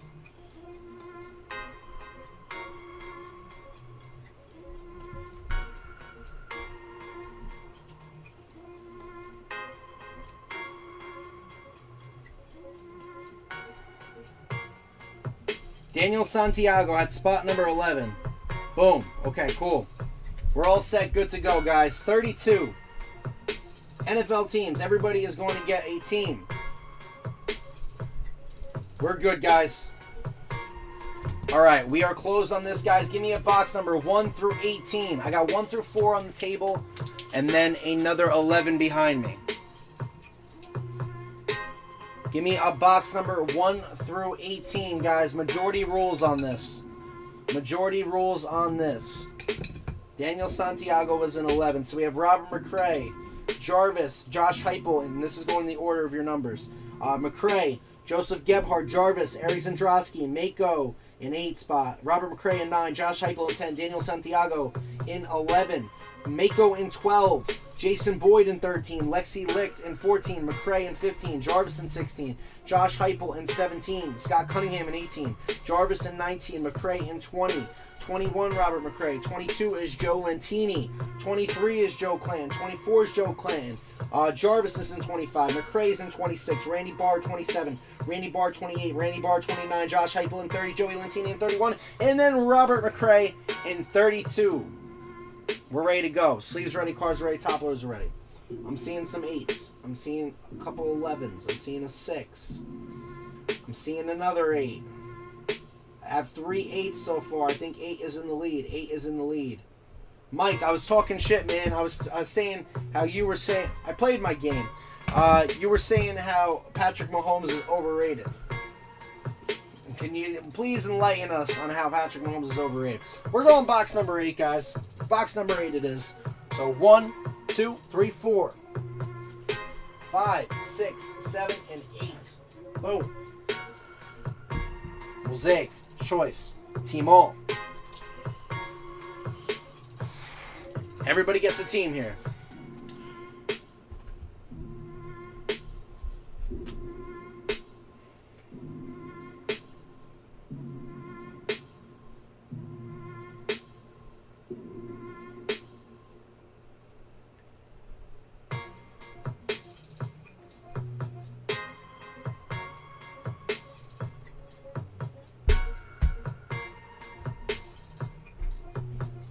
Alright, here we go, guys. Mosaic Choice Team All, ready to roll the random, and then we will do a little interview. 7 spots left in NBA Hoops and Premium Stock.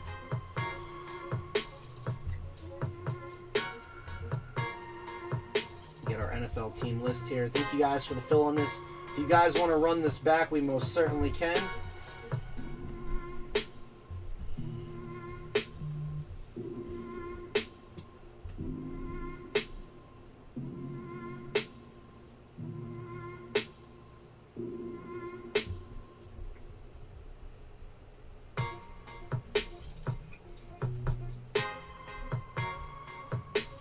We got random.org, a 5 or better on the dice roller. 5 or better on the dice roller. 5 is the number. 5 is the number. Single box, Mosaic Choice. You guys pick the box. And we'll go to our list randomizer. All 32 NFL teams. Good luck to everybody.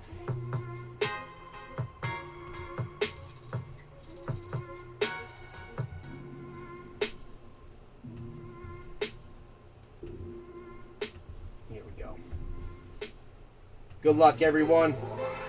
Who is going to get the gold wave? 1,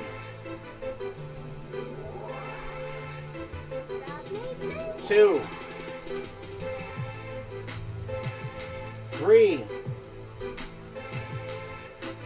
4, and good luck, everyone. 5 it is. Mosaic Choice Team All, the Dallas Cowboys.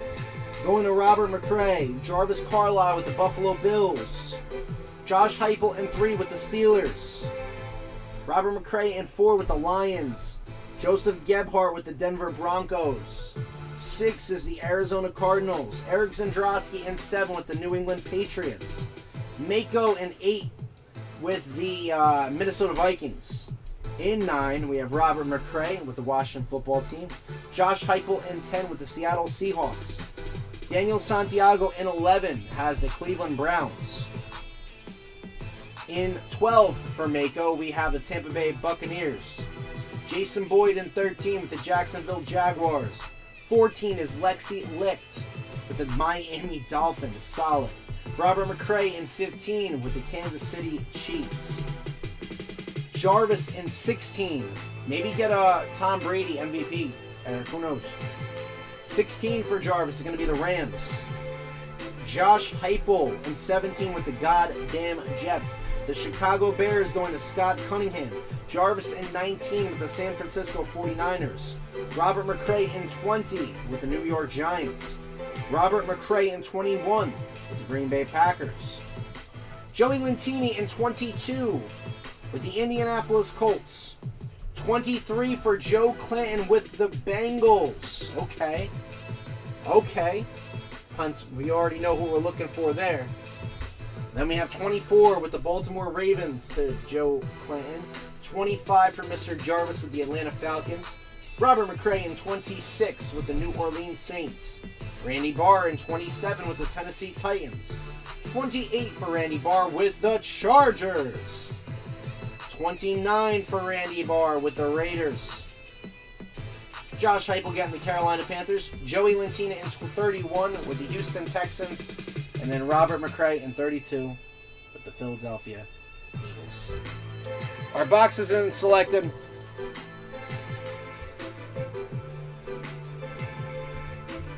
Refresh the YouTube chat here, and we're ready to go. Our box is picked, the teams are picked, and I'm ready. Let's do this. Immediately following this break, I'm going to run to the bathroom really quick. I'm going to grab a drink, and we're going to do an interview with the DOS Man on FOY Fire Tuesday. 7 spots left in the basketball. We can run Contenders Division, whatever you guys want to do. Tax and personals all on the site. Good luck, everyone. Here we go. Super cheap break, $13 a spot, a little bit of risk. But it's all about the chase, baby. Good luck. Don't want to give any of the cards away here. Leading off to the Indianapolis Colts, we have a Jeff Saturday. Jeff Saturday of the Colts. Aaron Donald, Defensive Player of the Year.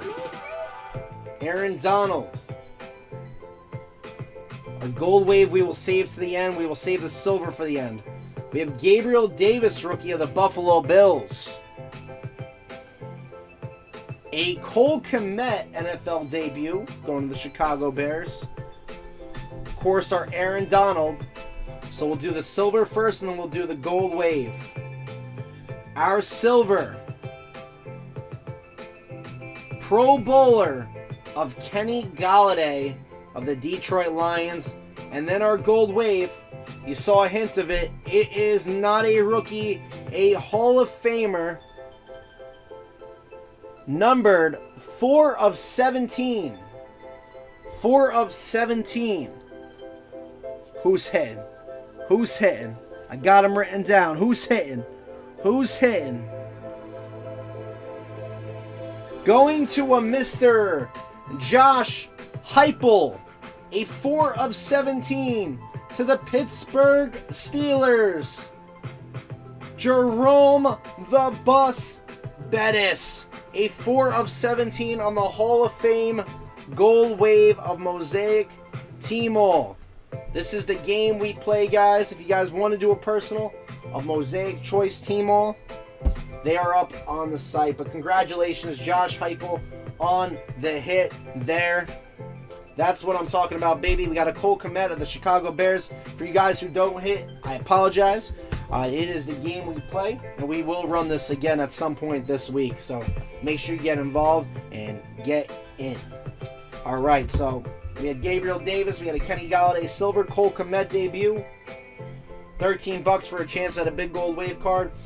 We haven't had anything too crazy out of the case yet, so the big hits are yet to be had. Thank you guys for the fill on this break.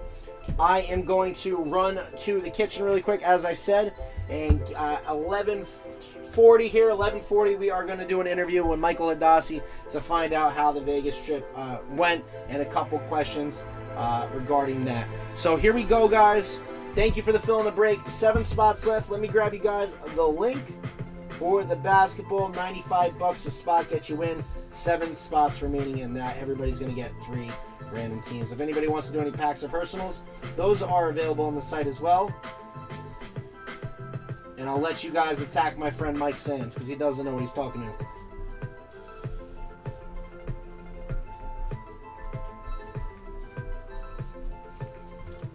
Tom Brady inherited a Drew Bledsoe team. That's an interesting statement. I agree with that. Choice T-Mall. Got a Jerome Bettis 4 of 17. Alright guys, here is the dealio. Let me pin that link and I will be right back. I will be right back.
Alright guys, I am back. Let's get the man, the myth, the legend on the horn.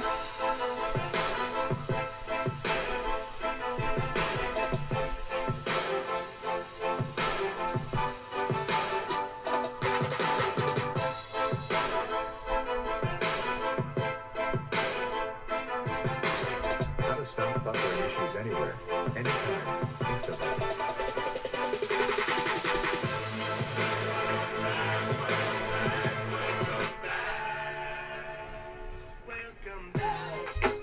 Yeah, man, how you doing? You good? I know you like that. I know you like that. How long you been back, man? I see the girls in the club, they getting wild. Get Michael and Darcy up on the phone. Let's give him a call on the FaceTime. On the FaceTime. Hello? You ready? Mississippi to the Palm Springs. Girls from brunettes down to blonde queens. These young boys don't know what a dawn mean. I'm just a bad boy gone clean. I'm the diamond chain choker, always remain sober. Don't drink liquor and all the game's over. Welcome back, welcome back, welcome back. Mr. Hadassi himself, DasBreaker, the man is back. The man, the myth, the legend. You just went to Vegas. You just went to Vegas. You went to Vegas for 4 days. Right? 4 days? First off, let's turn the music down so everybody could hear you. What made you go to Vegas? What made you go to Vegas? It was a spur-of-the-moment trip for the Super Bowl. Obviously, big money to be made there in the Super Bowl with some wagers and stuff like that. And it's always good to be around other degenerates. But what was Vegas like? Have you ever been there before? One time I was there with my wife, and she was my fiance at the time. We went and we hung out. So really, I don't have too much experience with Vegas, considering my past, which is kind of surprising. So, but first off, before we get to Vegas, I just want to say, guys, DasBreakers, thank you for holding it down over the weekend. FOY, I'm really proud of you, man. This was a big weekend. You did great. So thank you for holding down the fort while I was away. You know, I'm looking forward to tomorrow. A couple of things. I still can't hear. My ears are still not popped yet from the plane. That's a good thing, though. That means you did it right? Yeah, Oh, with the plane. This was gonna happen, and I was waiting to get to it. I just passed out on the couch. So when you called me, I was like, I just woke up. Oh, shit. So, Is that a Vegas hat that you got in there? You got a Chargers hat? no, it's Chargers. Oh, okay. Where did you stay in Vegas? Because obviously there's a historic strip there. There's a whole bunch of hotels and historic places that you could stay. The Bellagio, the MGM. Where did you stay? And go ahead. So Nate Hensley, Nate Page on the group actually set everything up, set all the reservations up. I mean, Sweet. we did it big. He was very much in control of where we were going to stay. You were nervous. So, it was amazing, man. He has some serious clout out there. So we had pretty much, you know, anything we wanted, top of the line stuff. We stayed at New York the first 2 nights, and that's where our Super Bowl party was. So with COVID, typically the casinos have giant Super Bowl parties, right, where, you know, just massive people all at the same spot.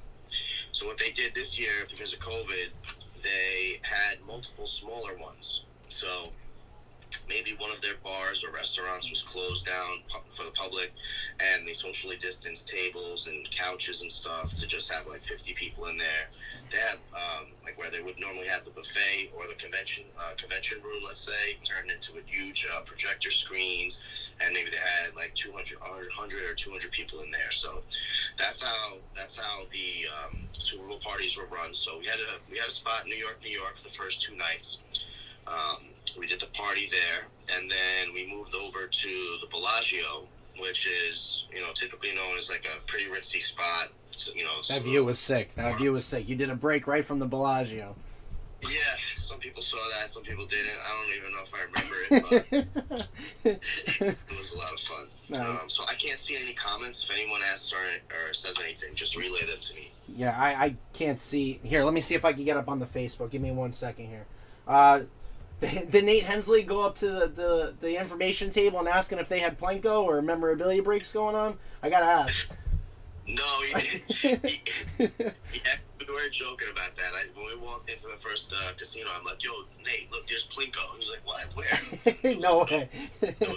Did you guys win any money? I know you when you went there, you had a couple hours to burn. I was actually on the FaceTime with you. You had me watching you. You forced me to have you watch some slot machines, and you're paying some girl to get you drinks. I thought that was hilarious. But So when it comes to Vegas or Atlantic City, but more so when it's a long trip like Vegas, it's not really about how much money you win overall in the whole trip, because to come home with more money than what you started with after a 5-day trip in Vegas is, like, I don't know if that even is a thing, but I like to consider it, small pockets of winning and then pockets of losing, and then taking a break and going back. Like we did very well on the football game. We had everything. We had the Buccaneers money line, the Bucs +3.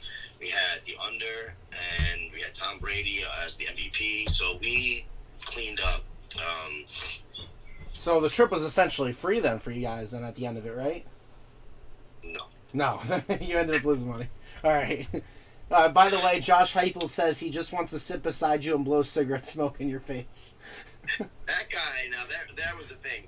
Matter of fact, I'm congested right now, still from that moment. I realized that, like, the next day, I couldn't even breathe, and I was like, what the heck is going on? It was because I had sniffed up so much secondhand cigarette smoke from this guy. I basically got, like, COVID and, like, everything else from this one dude. But, no, so in the Bellagio, we had a penthouse suite. There's only 4 of them in the building, and 2 face the fountain and 2 face the back, and we had one of them that faced the fountain. So it was super, super nice. And we didn't even know this, but the showers they doubled as steamers, like steam rooms. Yeah. So that next day, I just sat in there for like a half an hour, had the steam. That's a good way to recover from a hangover, I'm sure. Yeah, it was amazing. Because it releases all the toxins and everything else, yeah. So, I mean, like, something like that where you stayed, that's not something you've ever done before, so that was really awesome. And, like, to be honest with you, working, like, I mean, at the end of the day, guys, I don't know if you guys realize this, but doing this, it's entertainment, it's getting product, it's shipping, it's communicating to you guys about filling breaks. It's really a 24-hour day job, so you definitely deserved it because you've been going at this for, like, 2 years now, every single day. So, like, what was it like to get away from everything? Because obviously in stuff like in the back of your head, you got to be thinking about the cards and stuff like that. And like making product and making deals and everybody making sure everybody's happy, everything's going smoothly. But were you comfortable away from stepping away for a couple days? No. So, Yeah.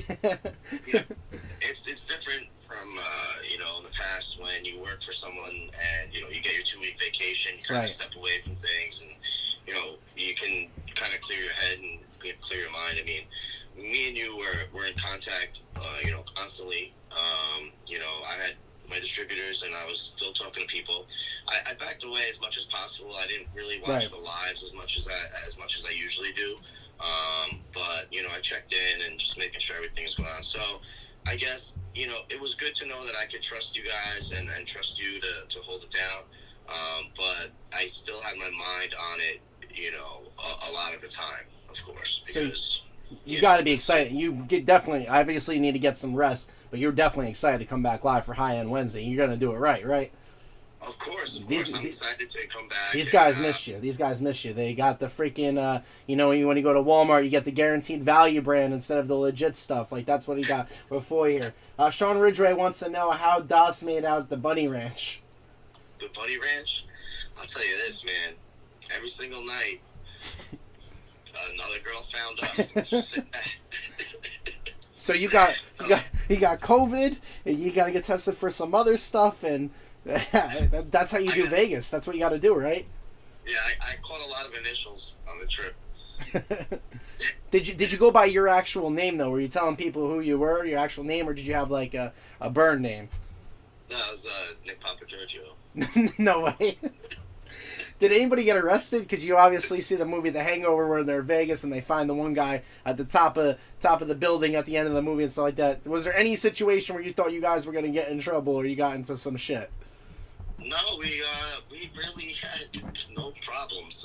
Matter of fact, there was one instance we were playing poker, and Nate was sitting to my right, and I was sitting obviously on the left, and guy 3 seats over. He bought in. We were playing 3-5, no limit, and he came over to the table with like $15,000 in chips, and it was like, wait a second, where are you coming from? It was all $1,000 chips he had, and the max limit to sit at that table was only $500 at a time. So, yeah. 5,000 at a time. Sorry. So it was weird that he had so much money. But anyway, he was touching. He only played 2 hands in about 3 hours, 4 hours. Only played in 2 hands, both of which he took Nate down on all-ins twice. So this guy was very shady. He was sitting there, and he complained about Nate pulling chips out of his pocket once. Meanwhile, he didn't. He had, like, a couple of black chips in his hand, so, like, that was an issue. And then, secondly, he went up to go to the bathroom, and when he came back, he put his hands on the dealer and, like, rubbed her back and was like, hey, good to see you kind of thing.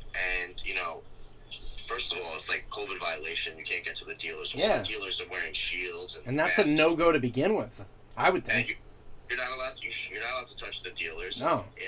In any event. So, Nate filed a formal complaint. It ended up getting the guy got kicked out. Security came and like kicked him out. And this guy was a regular. Apparently, he's done playing at that table.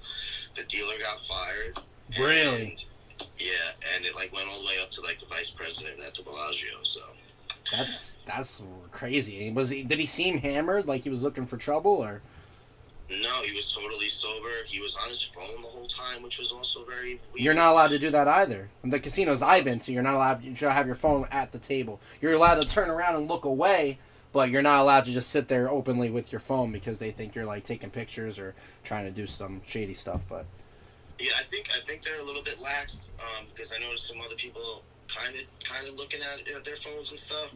But I mean, he had his laying on his stack of chips. And I noticed he was looking at the FanDuel app. So, I don't know, he was placing sports bets, but, like, it was constant. So, we didn't get into any trouble, thankfully. We had an absolutely amazing time. I'm really happy to have met Nate in person. Right. Last night, Pete Laliberte, which will now be known as the Ghost No More and Prison Pete. So, he's a true, awesome man. We had a great time. It was really cool meeting these guys. I never got a chance to meet with Jim Newborough. We never met up. Jerry never showed. So, that was a little bummer. But honestly, we had a fantastic time. And, when COVID's over and we can get to do this again, I mean, next year the Super Bowl's in Vegas.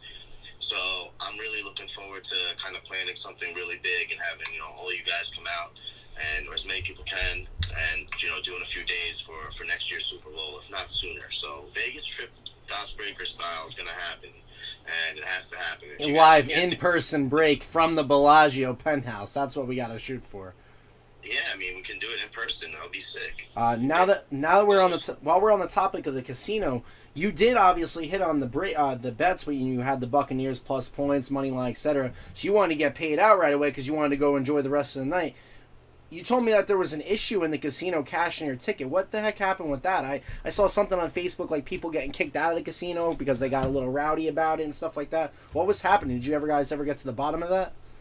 Yeah, so interestingly enough, the whole system, the whole MGM that betting system digitally, like, went down. So what they were doing was they were promoting heavily the use of the app. I guess because they were expecting a lot of traffic and they wanted people to avert people waiting online to place their bets. So they wanted everyone to download this app so they could play right from their phones. As soon as kickoff happened, you could not access your account on the MGM app. So it eliminated all in-game betting. It eliminated you couldn't place any bets on the game, to the point where even their system in-house crashed.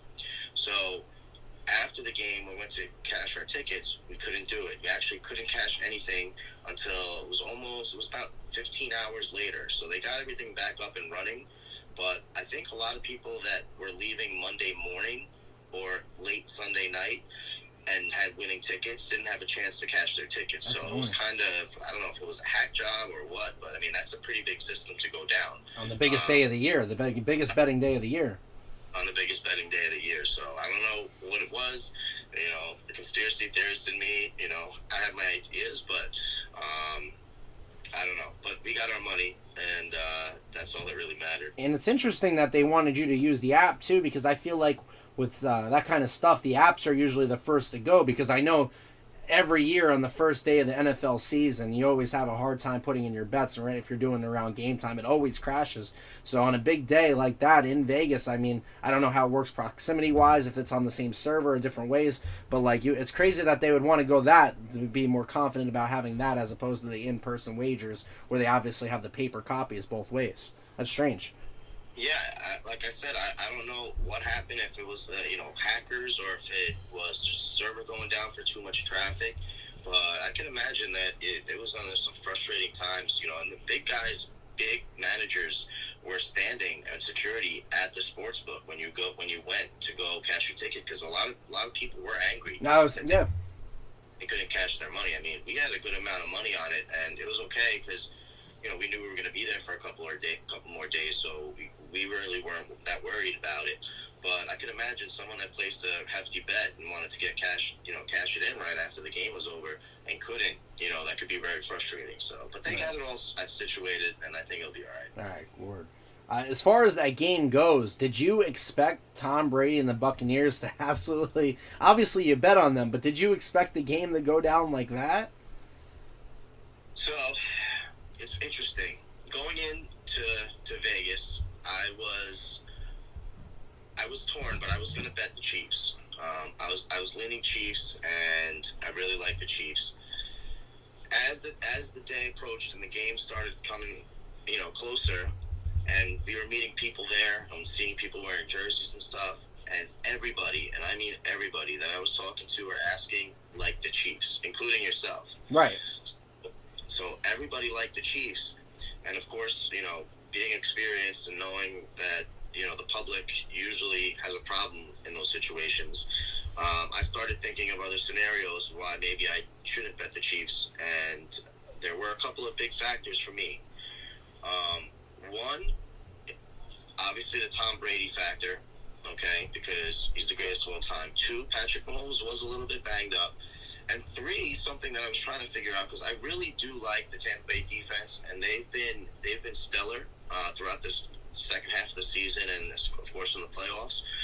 And I saw that game as them being able to give Mahomes a problem. And then once I realized that two of the offensive linemen were out too, I said, okay, so there's the kind of the edge there that I see a big discrepancy as far as that front four defense for the Bucs versus the O-line of the Chiefs. And it proves to be true, because Patrick Mahomes didn't have a lot of time. He made a lot of rush passes. Right. The receivers let him down too, in some aspects. But, overall, the Tampa Bay Bucs played a full, complete game, and it was really a fantastic place to be. And in the position that we were in, with all the money that we had on Tampa and the way that game developed, it was one of those sports bets where, and they are very rare, but it was kind of a rocking chair game. It happened from beginning to end. Right. It would look like the Buccaneers. So it was a celebration for 3.5 hours, and I was thankful for that. I referenced this the other night too. And from the beginning of the game, Patrick Mahomes, you could tell something was off. You could tell all the momentum was with the Buccaneers right from the get-go. Patrick Mahomes led Mecole Hardman down the sideline on the wheel route, threw it in front of him. That ball could have been easily picked off, but all game, the Buccaneers defense was right in their face. Todd Bowles came in with a defensive game plan. They stuck to it, and I don't think the Chiefs literally, they actually changed up what they were doing. They're like, this is what we're going to do. We're going to stick to it. They didn't adapt with the game, and by the time that they had the chance to adapt, it was already too late because the Buccaneers had capitalized on every missed opportunity that the Chiefs had. A couple of my friends, they felt like Patrick Mahomes didn't really check it down enough, like he held on the ball too long. He didn't use Tyreek Hill in the short game and stuff like that. But you gotta say, like, they were right in his face from start to finish. I mean, Shaq Barrett, you have JPP, Ndamukong Suh. They wanted to create a havoc for the guy, and they certainly did that. Mahomes was banged up to begin with, and they created a problem. Something like 497 pre-throw yards he ran, just scrambling around trying to get rid of these guys. And like you said, it was a rocking chair game, 100%. Well, yeah, from a game plan perspective, the Chiefs haven't been clicking on all cylinders, and big shout out to Josh Heupel and all the other Chiefs fans that we have in the group. Sorry for that loss. That's a tough one to swallow, especially the way that game went. But with their offensive struggles over the last, I guess, almost 10 weeks, really, they really didn't blow out anybody in a while. And they did take care of the Bills, but they've been really reliant on the long passing game and the big play chunk yard games. And they weren't able to do that because the Tampa secondary was solid. They had nobody open downfield, and the rush of Tampa was so good that Mahomes never really had a chance for those kind of routes to develop. Right. And there was almost no check down option. And really the only thing he could do was run for 5-10 yards because the Bucs gave it to him. And eventually, he made mistakes, and the Bucs capitalized, and that was history, man. Tom Brady does it again. It's true all-time, greatest of all time. Agreed. Do you think Patrick Mahomes is ever going to be able to obtain that GOAT status after losing to Tom Brady? I mean, he's got a lot of ground to cover. Maybe you could have put him in the conversation. Obviously, he has a lot to do, but if that one up on Brady in the one Super Bowl, I don't think that's something that's ever going to it's going to be following him the rest of his career for sure. Well, I actually disagree with you there because there are a lot of quarterbacks in history that lost Super Bowls that went on to be Hall of Famers and all-time greats. Early in their career. Obviously Dan Marino went to the Super Bowl early in his career, I think in his third season or so, and he never won it, but he was the all-time same thing with John Elway. He lost a couple Super Bowls. Steve Young wins.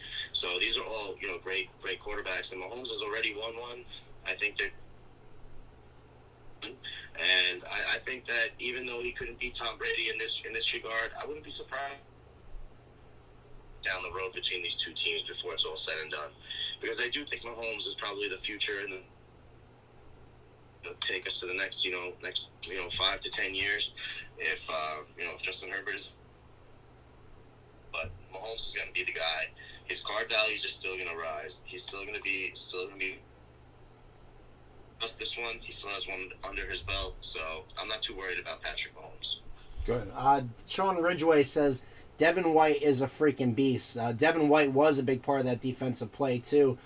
Devin White obviously involved with every single play. I talked about this the other night. He's one of those guys like your Jamal Adams, like your Jabril Peppers, who's going to get their nose in on every single play. Devin White was a big part of that win as well on that defensive end.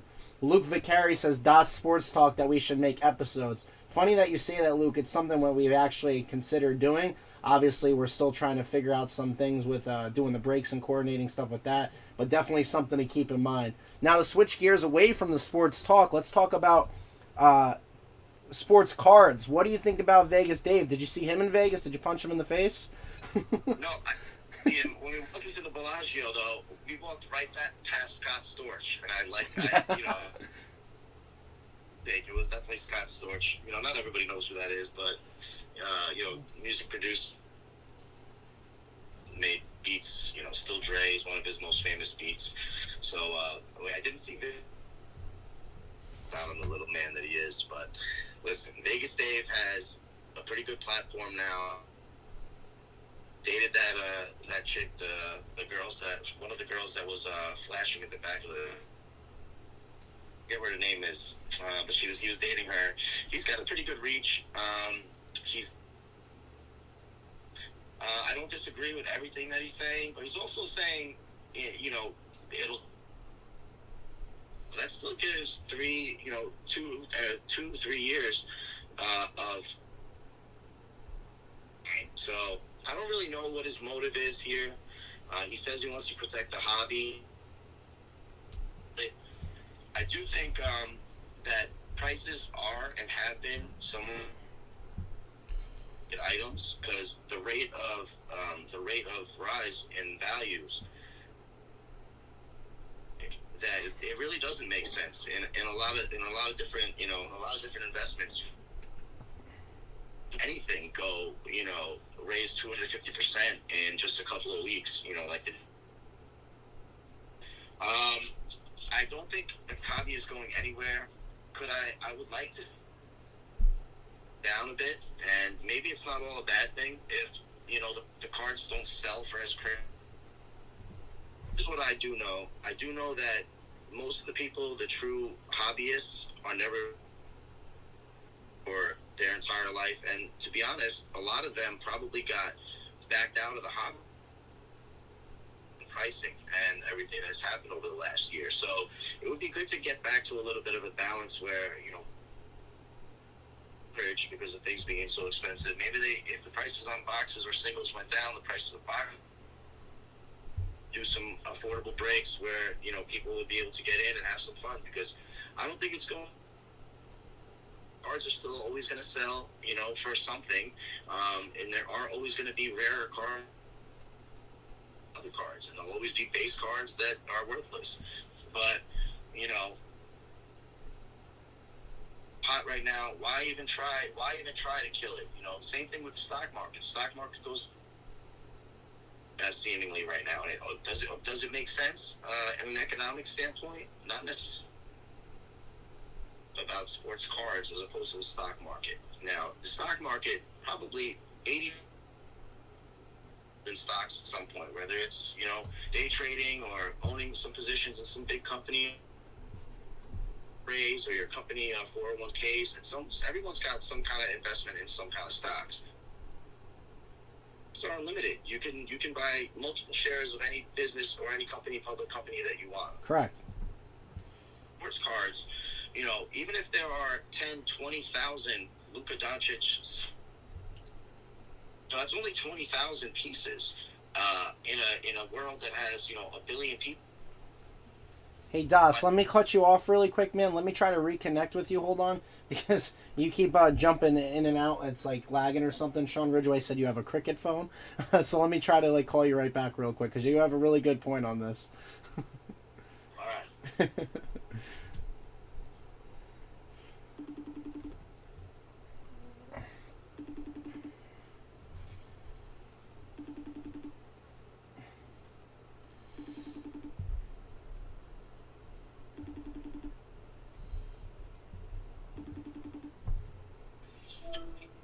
See if it works a little bit better now. So you don't agree with Vegas Dave necessarily. Do you feel like Panini is taking advantage of the situation right now? Do you think they're pushing a lot of people out, or do you feel like it's still going to hold its value as far as numbered cards, autos, short prints, all that kind of stuff goes?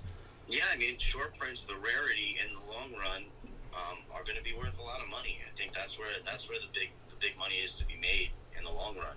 I mean, there's always going to be players that are hot now that are not going to be hot in 5-10 years. Right. That's happened in every generation of every sport. So it's really, you got to be smart about it. I got a ton of cards that are just sitting here and I'm not really making money on. But it's not all about the flip. Some cards you want to sell because you're making such a rate of return.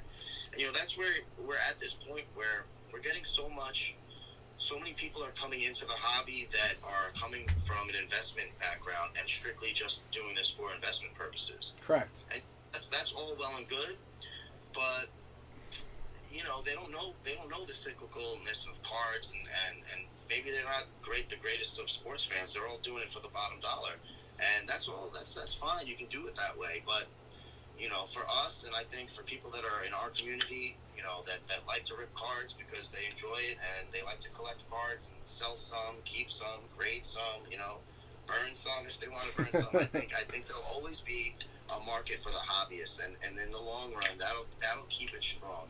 Panini, the demand is so high, and it's the demand is so high now compared to what it was just a couple of years ago. Correct. So I give them a lot of credit for not really overproducing. You know, I don't think they really are. What they're trying to do is come out with different brands just to keep things hot and fresh. And who knows, if COVID never happened, I don't know where we'd be right now, because since COVID happened, everything got shut down. The production plants got held back and backlogged. I mean, we've only had a few 2020 football products. We still have another, I think, at least half the run or more of releases of different brands to come out, and the season's already over. So it's very weird. Same thing with basketball. We're already halfway through, and hoops just came out. Right, exactly. On that note, so talking about football product, Michael Davis wants to know, when are we getting more certified? Certified. I told him already he could start a repack and just do certified cards. We can just break it all over again. Or send it back to me, but we'll refoil them up just so we can buy into some more breaks. Right. Sure. Michael Davis loves his certified. What do we have here?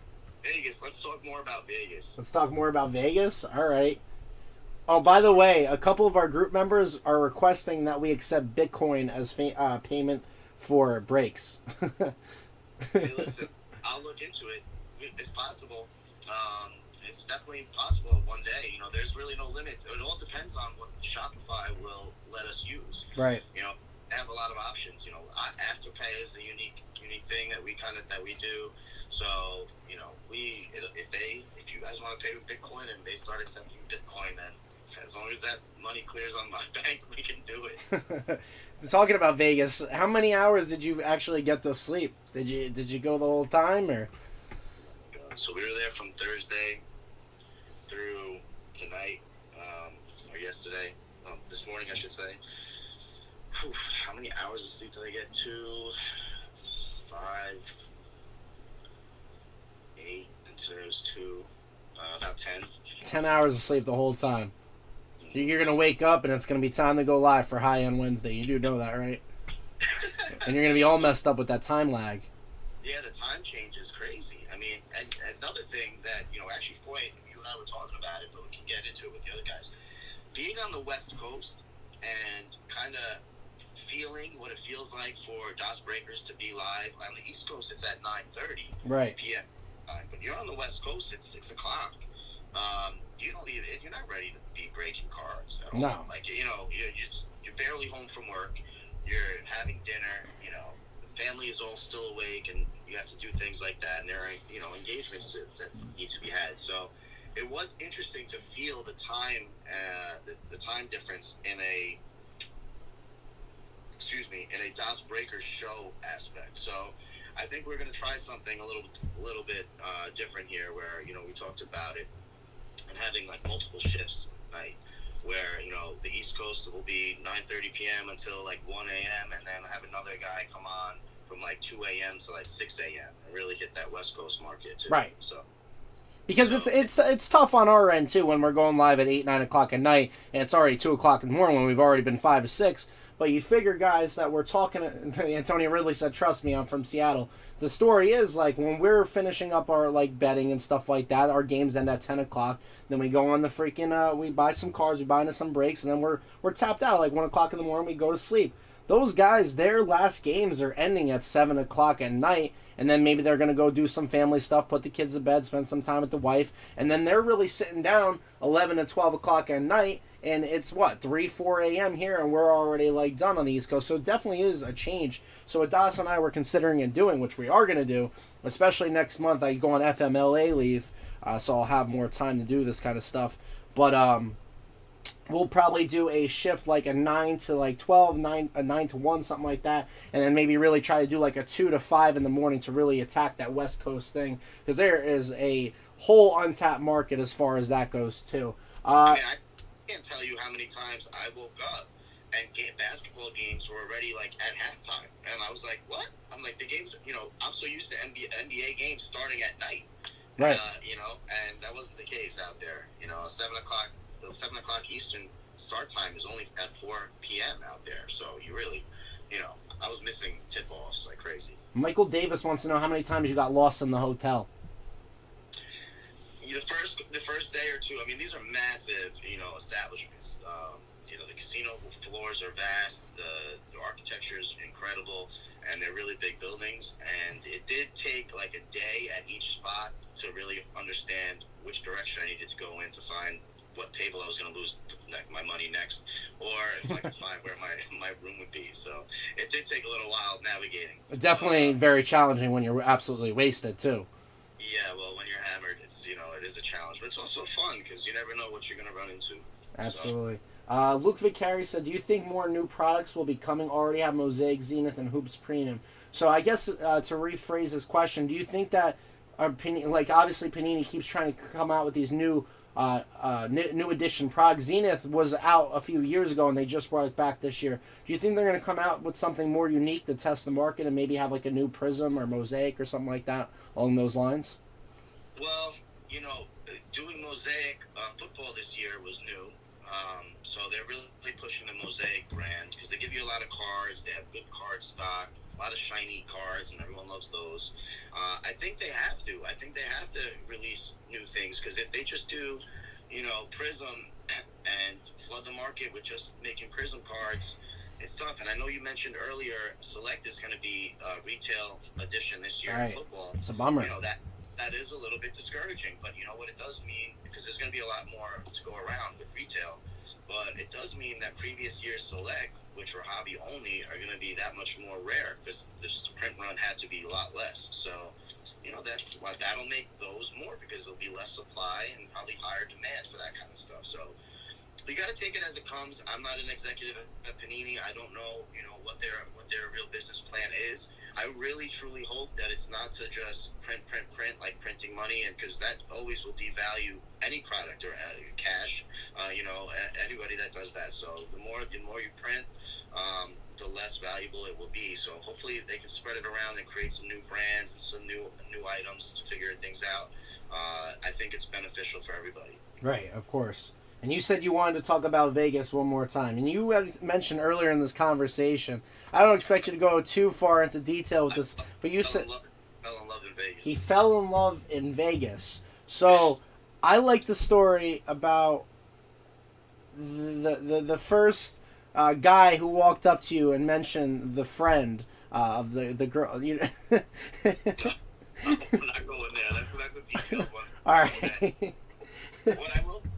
What I will say is this: on two different nights, girls that were with boyfriends or ex-boyfriends ended up being with me for the done. So I don't know what's going on or how this happened, but I swear I did not pursue any of this.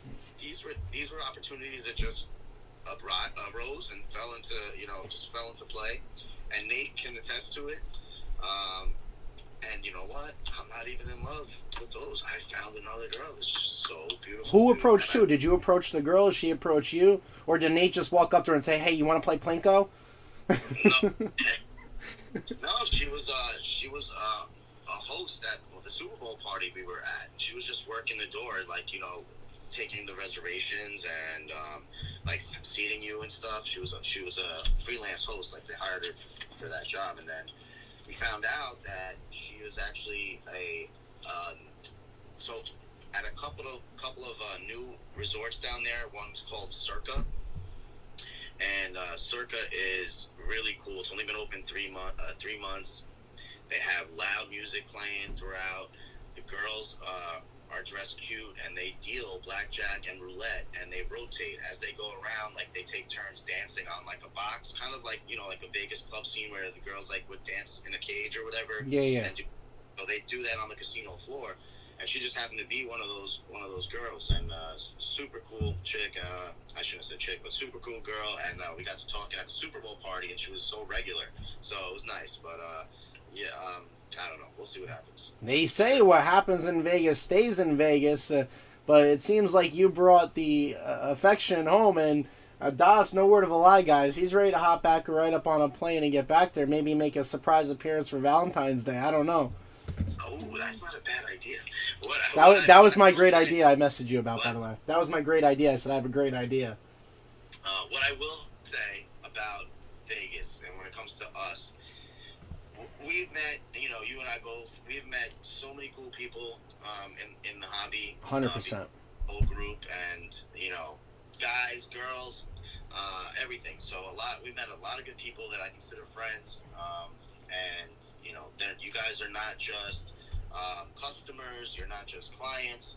I take that very seriously, and that is part of it, but I consider you guys, for the most part, I know a bunch of you I speak to individually on the side, and I consider you guys friends, and I really, really do mean it. When I want to plan a trip to Vegas, I want you guys to try and get out, and come, because now that I saw what can be done and the expectations that I'm going to have for our next trip and what we can do, it's pretty spectacular. So I'm really looking forward to you guys coming and meeting you guys in person. And the same thing goes for when we do the convention with the National. So, I really do want you guys to do that and consider, planning a trip. And when we get it planned and booked, don't hesitate, because we're going to take care of things. It's going to be a lot of fun. So don't miss it. Don't miss the next Vegas trip. Please don't miss the next Vegas trip. So the DBL League was something that you came up on the spot as well, too. What's next for DasBreakers? How do we continue to grow this thing? What plans do you have in store? How do you want to take this to the next level? What does that mean for our OG group members? Do they have executive spots? Are we going on NASDAQ or what? Well, we can't disclose everything, right here today, but there's always going to be growth, and there's always going to be new ideas, and I really want the DBL to grow, and I want you guys to trust in it and consider it and have a lot of fun with that. That's what's going on. I really want to do breaking during the day. There's a lot of people that have approached me that want to be involved and want to take it, be a part of it. So that's going to be a goal here for 2021, to have, virtually 24 hours of live broadcasting. It's really cool. Doing shows like these where, you and I can talk, or we can have other group members on and join in the chat and kind of have a little roundtable discussion. Right. About the hobby. I think that's going to happen. Memorabilia seems to be really hot, and I actually brainstormed with, I almost just threw up. I threw up in my mouth a little bit right there. So, Vegas, baby. So, we had discussions about doing those treasure chest breaks where we do like a hit draft with all those different kind of items, and have a set day a week where we're doing memorabilia and things like that. So, that'll be in the works too. But there are big things coming. That's for sure.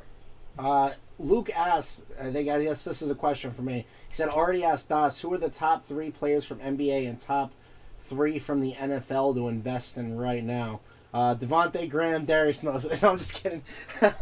But as far as the NBA and NFL goes right now, NBA, I'm trying to think outside the box, because obviously everybody missed the ball on missed their opportunity on like LeBron, rookie at this point. They missed the ball on Giannis. There's still room for investment, I think, with Luka, Trae Young, and stuff like that. For the people who are new into the hobby, though, I want you guys to try to think outside the box of who you think is like the next up-and-coming player, the guys that nobody's talking about, which is really hard to do when you're not only investing in a player, but you're investing in their entire career too, especially with injuries, as the NFL is tough. But the NBA, a couple guys that I'm thinking of is Domantas Sabonis of the Indiana Pacers, obviously being the son of the Hall of Famer Arvydas Sabonis. He's already has that like next level. He already has some clout, as you young whippersnappers like to use as a word. But Nikola Jokic is another guy I really like. He's a triple-double machine. Not really many people talk about him. I think Donovan Mitchell is a great up-and-comer. As far as this year's rookie class, Emmanuel Quickley has really impressed. Tyrese Maxey, I've been on LaMelo Ball since the kid was 14, but there's a lot of people to get excited about that, or aside from the people that everybody already has cards in, and whose cards, there's a lot of potential, a lot of money to be made. Luke Vicari said, I think Kobe White's going to be a star. I think so too, and being in Chicago, and such a big market there in Chicago, all they need is to start winning games and put those pieces together to get them some more TV time, so people could really recognize how great of a player he is. Michael Davis said Nasir Little, that's another guy. I mean, the Blazers should have been winning at this point. I feel like they've had every opportunity. NFL, I'm really all about Justin Herbert right now. NFL's a little different because quarterbacks and running backs are really the only positions that sell. I would love to see Joe Burrow come back very strong, but obviously that's kind of hard to tell, especially with such a significant injury like that. but Justin Herbert looks as good as he possibly could have been. He definitely lived up to the hype. The verdict's still out there on guys like Jordan Love, Jacob Eason. I haven't really gotten an opportunity. I don't know if they're going to have an opportunity. Running backs, J.K. Dobbins looks really good. Nick Chubb, I think, is an absolute monster. Derrick Henry, of course. But those are just a couple guys. But, Das, I did want to ask you a question. I touched on this the other night, and a couple of people said I was onto something. Vintage cards, especially all these people that have just got in the hobby and they're all about 1920 basketball, Luis Robert, Kyle Lewis, and stuff like that. With so many people getting back in the hobby, I feel like it's an afterthought about going investing in these guys from the 60s, 70s, 80s, where maybe they're not going to get PSA 10s or PSA 9s, but maybe like a PSA 4 or PSA 5 just because the pop is so low. Well, what do you think about those guys and that end of the market and vintage stuff? I would be very, very weary on buying raw vintage cards, considering that, you know, you have to really do your homework on those because they've been, first of all, reprints. Things were totally overproduced, okay? They were very highly printed runs on almost all of those sets, especially in the 80s and 90s. So if you're going to try and, as we collect the junk era junk era cards, you really want to make sure that, you know, you're doing your homework and really analyzing cards that you're buying. And, of course, you're going to want to grade them. So I guess my point is this. It really comes down to condition. You know, that's where you'll make some money, and that's where you have room to grow. So if you can find some of those vintage cards that have a great condition that can really score a PSA 10, because I think that's what you're really going to need to really find some, you know, big money investment opportunities. If you can find the gems out of those, let's say, out of the rough, if you can find the diamonds out of that rough of, you know, junk era cards, I think that's where your money can be made. So condition.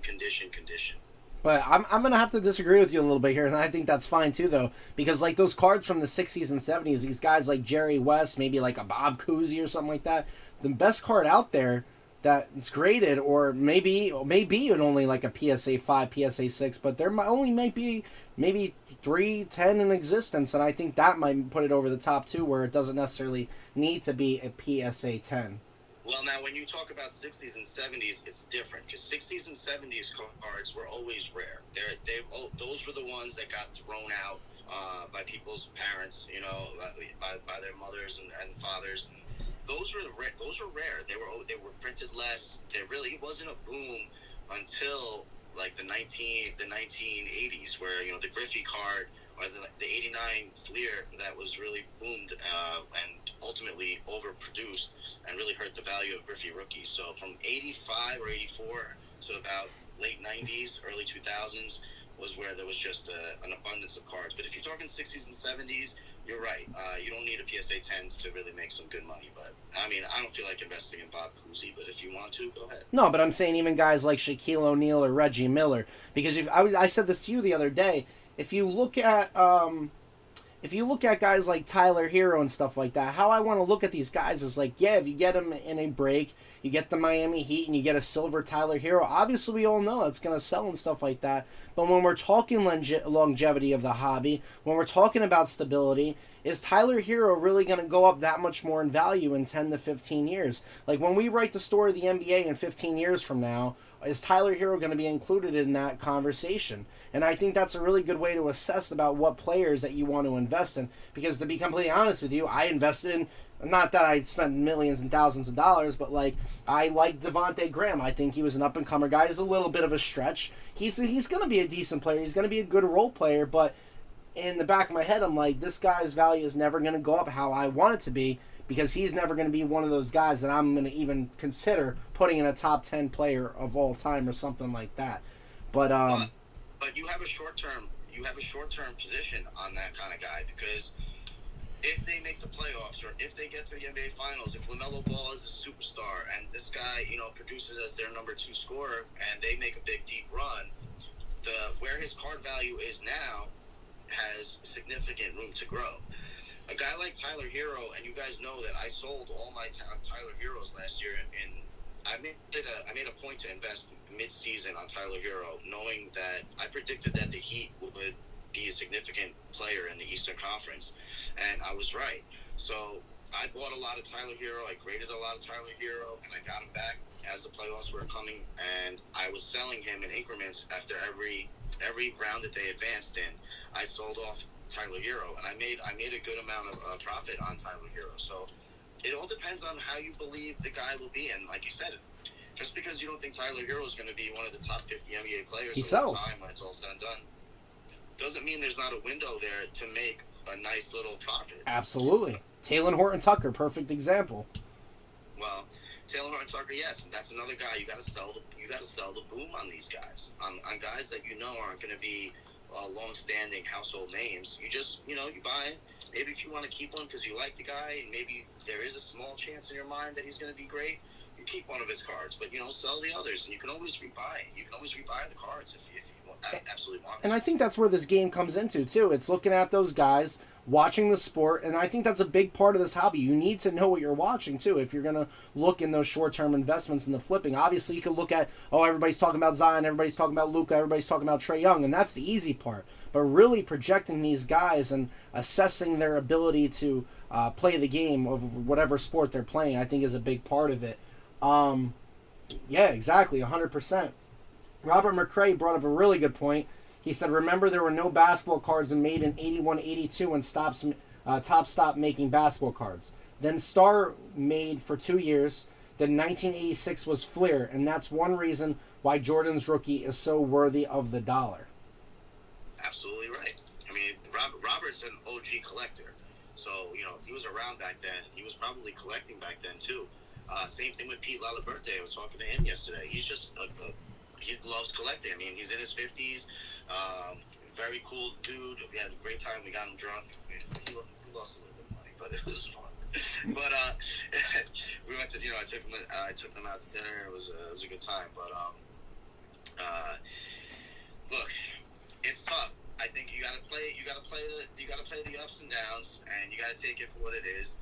And at the end of the day, what we do that's different from a lot of other people that want to call themselves breakers, we're sports guys, okay? I've collected cards my whole life since I was 5, and I'm a sports broadcaster, professionally. So the way we do things, and I was lucky enough to find you, and you have the gift of gab, and you know sports very well, and this interview right now is great. You're doing a great job, and I think that, I think people will listen back and think that, wow, this was really cool, and we should do it a lot more.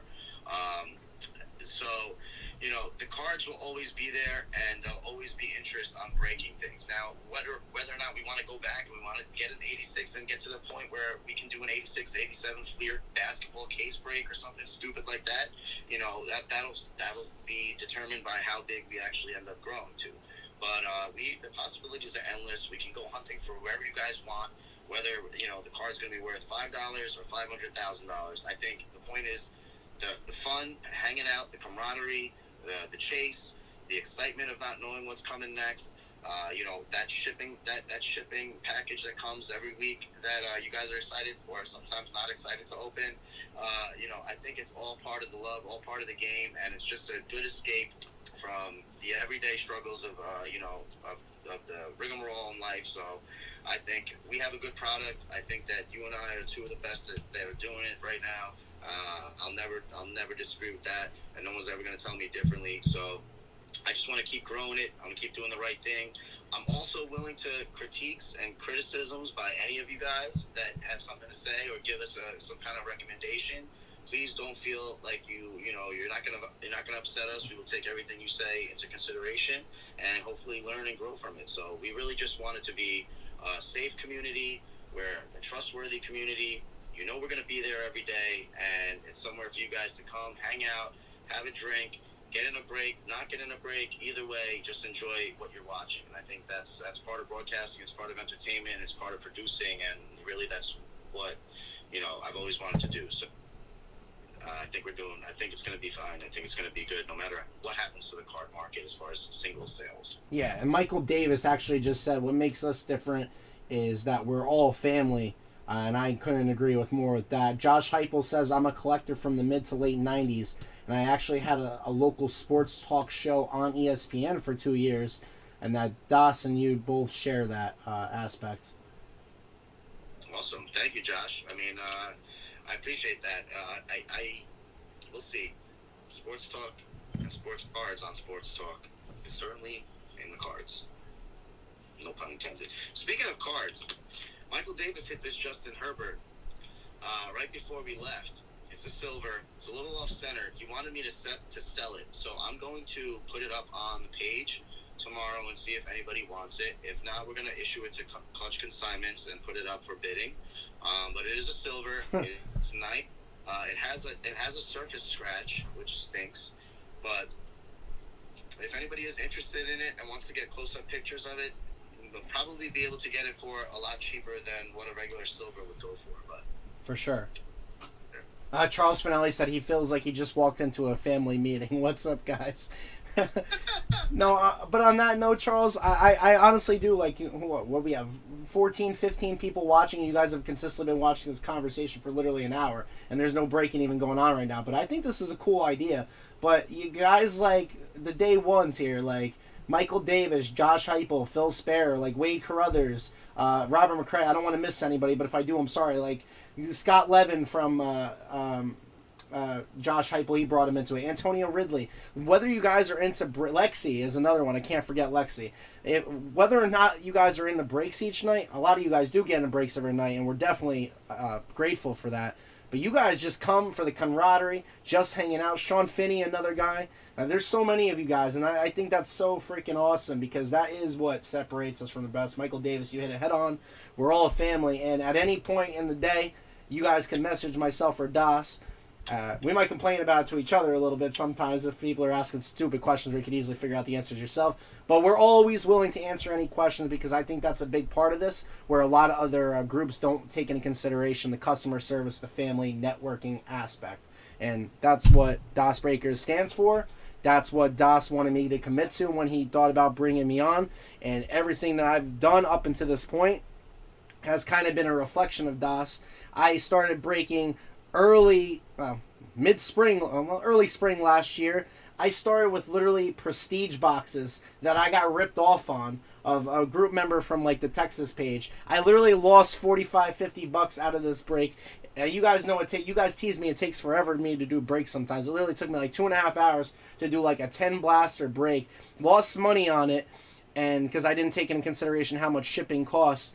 But you know what? I had so much fun with it that I'm like, I got to keep doing this. And I got so many messages from people like, man, that was absolutely sick. You should start your own page. And I'm like, not tooting my own horn here, but like a lot of the people who I know have their own pages and groups and stuff now were originally in the group that I created. And I would like to think that I helped inspire them to do certain things just like Das inspired me to try to take this to the next level. And I'm definitely thankful for the opportunity. All you guys welcome me with open arms. But like what Das said, we're always down for ideas, recommendations, criticism. If you want to say we suck, absolutely. I'll look at your perspective. Josh Heupel says, honestly, I love the commitment from you both. I've had private conversations with you both, and I absolutely enjoy every aspect of it. And absolutely, Josh. And Michael Davis says, love you, FOY. Well, I think what separates us from pretty much everyone else is you never really know what you're going to get with us, right? So if you're on other pages and they post a break, they'll fill their break on Facebook or whatever, or if they have a website, they'll fill it, and then they'll go live and they'll broadcast for 30-40 minutes, do the break, and you're out. That's it. And that's fine. To me, that's very impersonable. I think I don't like that aspect of it. I've never wanted to do breaks like that. As a matter of fact, we never did. From the first day that I went on, it was, I'm going on at this time, we're going to do this break, and if it was somewhat pre-filled, I'd still go on. I think the uniqueness about what you and I do is, we can actually hold a show we can entertain for multiple hours in a row, even if we're not filling anything. And I think that that's very unique. And a lot of these people that want to call themselves breakers, yeah, dude, anybody, and I mean anybody, can, if they can speak English or at least make a coherent sentence, they can buy a box of cards and sell pieces of it to people that they know and turn their iPhone on, open the packs, and then hopefully ship it correctly. But they can't do what we're doing right now. They can't talk about players as they're coming up and pronounce people's names right, which is just beyond me. How you feel like you can be a breaker if you can't pronounce an athlete's name right. So I'm not tooting my own horn. I just think that we're very unique, and I love that about it. I've always wanted to be different from everything. In everything that I've ever done, I've always wanted to be, kind of against the grain. And, it's hindered some of my development as far as professionally working in bigger companies, because I was never really that company guy. And I wouldn't ever really just get in line, because my mind was always working and trying to create and bring something different, new, fresh, and interesting, rather than just the same old thing. So, with this and me having, my own platform to kind of mold it and do different things, I really do enjoy it, and I know you guys do too. So we're just gonna keep doing what we're doing, man. It's a nightly show. We're breaking cards, and everyone is welcome. So more the merrier. 100%. And then Charles Finelli said that he used to break with another group, but then started seeing the posts on the North Jersey Sports Card group. Hands down, you guys are leaps and bounds better than anyone out there. I definitely appreciate that. I know Das appreciates that too, Charles. You found us a couple months ago, and you've been a huge supporter. You've steered a ton of people our direction. We're definitely both appreciative of that. Even when you get the freaking Panthers and the Texans in a break, you're still positive about the break, hoping for a cool Christian McCaffrey or something. And on that note, I would like to thank Chris the Wild for letting us share the North Jersey Sports Card group and the other groups out there that let us spread the word here. A lot of partners, a lot of partners behind the scenes that kind of we've worked together and helped each other out. So Christopher Wild was one of them. A couple of your guys that you brought on, right. Anton, and letting us share a bunch of those different groups. So, and you letting us really much take over your group and kind of sharing there too. So we do appreciate it. I'm not trying to share it as random groups. I know I had a moment last week, but that's really the guy with no profile picture. I forget what his name was. I don't want to keep you too long. We're almost at an hour here. Luke says it. Luke said, "Is it worth it to hold Lonzo right now since his market is low already, or sell before it gets worse?" I'll let you answer that question. And if anybody has any last-minute questions, go ahead, and we're going to try to fill this basketball break. If not, whatever, we'll call it a night. But Packs and Personal is all available on the site. Okay, yeah, guys, definitely try and bring something else. I know FOY's got a lot of stuff. I'll have stuff for tomorrow. Optic, first off the line, should be here tomorrow. Hopefully, we'll see. Optic, regular, I'm working on it. We'll definitely have it. But first off the line is getting here on Thursday for sure. As far as Lonzo is concerned, I'm in a wait-and-see approach with him. His prices are super crazy right now, and I do think he's very talented. I think he has an opportunity to be, a really, really good perennial all-star player, special talent. I'm kind of at a luxury where I don't really need to rush into Lonzo, because I did so much with Zion and with Ja that I'm sitting back and I'm kind of sitting on those right now. So if you like Lonzo, go buy it. If you like Lonzo, go buy it. The premium products haven't really come out yet. So, maybe getting yourself a hoop space or two, or try and find a foil numbered card is a good idea if you really like them. But I'm still at a wait-and-see approach when it comes to Lonzo, and really much of the 2021 class. But I don't know everything, and it's not because I'm just going to wait and see. I'm going to wait and see. And if I'm wrong on it and they end up booming and being great, and it costs me more money to get in later, then it costs me more money to get in later. I'll get what I want eventually, you know what I'm saying? So. Yeah, exactly. Michael Davis just said it best too. Get what you like. There is no perfect science to this. Like, you could invest $100,000 in Zion cards, and he could tear his ACL tomorrow and never come back from that injury the same way again. I mean, a lot of people would probably be pissed off that I said that comment, but that is the truth of it. Like, you get your cards. My cards aren't as organized as they should be. It obviously takes a lot of time to get your cards. I feel like all of us aspire to have our cards in an organized thing by rookie's name, but that's what the fun part about this is to get these cards and watch them night to night get better, and see their value go up. So Michael Davis says, get what you like, get what you believe in. If you want to take the chances on these guys when they're low, there's no perfect science to it. Maybe get a couple cards, maybe sell a couple cards to get those guys, and that's what it is, and that's what this hobby truly is about. Last thing here, Charles Finelli says Zion's the next LeBron. I don't know, man. I'm gonna say Das says yes. I say no. I think he's a big clumsy fool, but I'm starting to be swayed a little bit. I'm seeing him. What I get from Zion's game is he's efficient, and that's hard to find in today's NBA. I mean, you're not going to impress me shooting 10 of 30 from the field. I mean, Josh Heupel, myself can do that together. But Josh goes. Das and FOY are obviously the men. If anybody has questions, I know a little about a lot, and I'm always available to talk if somebody uses unsure about product or individual card. Thomas Brady, that's another guy that slipped my mind. He's another guy who is very educated on the memorabilia aspect for you guys who are into that too. Luke Vicari says, my 3 football PC are running backs. There's Kobe White also. That's fine though. Tony Pollard. All right, guys. We're going to let Das go. We're on here an hour flat. Maybe we could do this once a month, Das. I don't know if you want to be down for that. We'll do it on my night because my nights get kind of boring. They get sick of listening to me talk, but Josh, you've done great, man. You've done great. Breaking news. Josh Heupel says to invest all your money in Kofi Cockburn. That's it right there. Honestly, I can't wait to get the freaking Immaculate 101 Cockburn. I'm just going to say Cockburn across it. That's what I'm down for. That's going to go in the DasBreaker vault for sure. Speaking of Cockburn, so far so good. No Cockburn from Vegas. Yeah, it's going to be like the COVID where you got to wait 24, 48 hours to see if you actually get it. But I appreciate you hopping on this. I thought this would be a super cool idea because I know you guys all miss Das, as did I. Michael Davis is still swearing by Ryan Leaf. But we're going to let you go get some rest.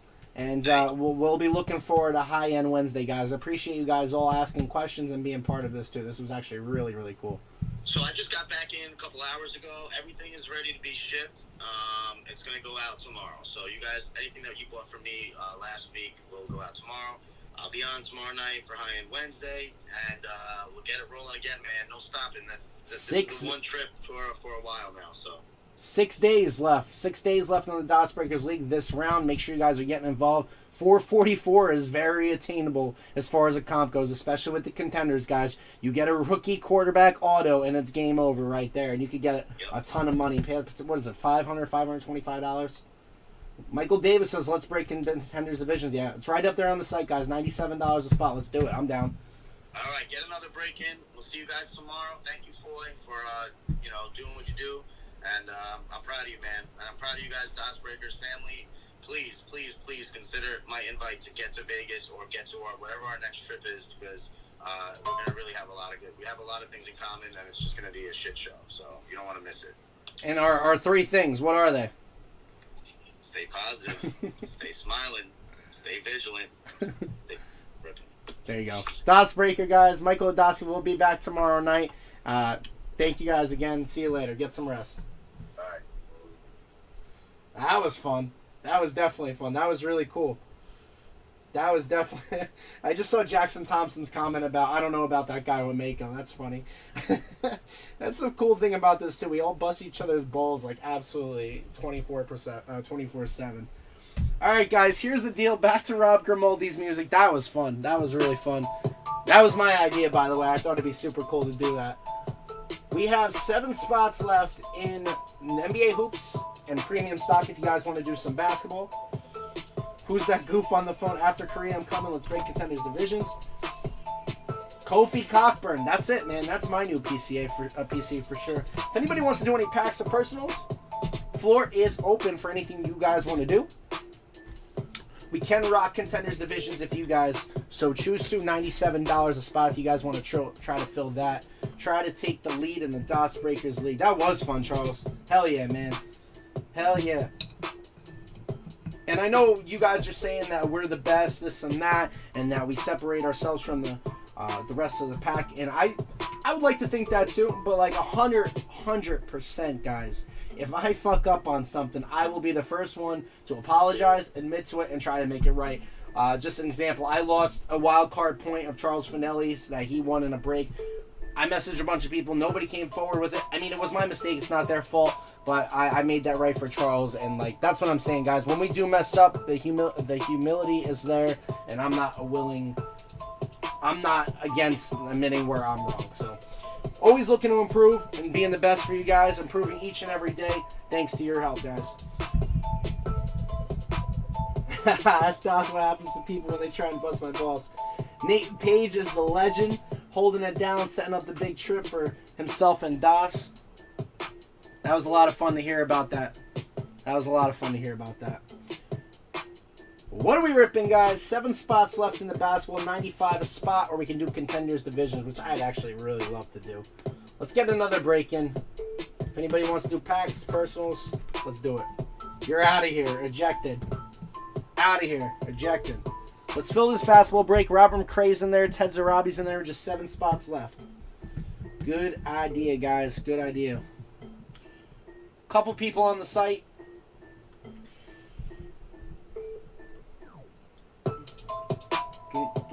Coming up on hour 3. You want a one-on-one Nate Stanley? Hey, you get to set the price then too. So $440, well, $445 to take over the league, right? Oh man. The Mosaic Choice Break was cool. $13 a spot. That's what we did. I'll try to run that again later on in the week when I'm live again on Thursday. But Das is back. Looking forward to High End Wednesday tomorrow. What do you guys want to do? Do still have packs of Prism Retail. 1920 Prism Retail. Have not hit a Zion or a John here. Mosaic Fast Break Basketball. A few more packs left in there. But we are trying to fill this basketball for Robert McCray and Ted Zarabi if you are interested. Link is pinned to the bottom. If you guys have any questions or anything you want to continue talking about, I'm down. Ask me questions. Go for it. But yes, I'm really looking into buying vintage cards and getting them graded, or buying graded cards already would probably be the safer bet for the simple fact that I know that they're legit and they're not reprints.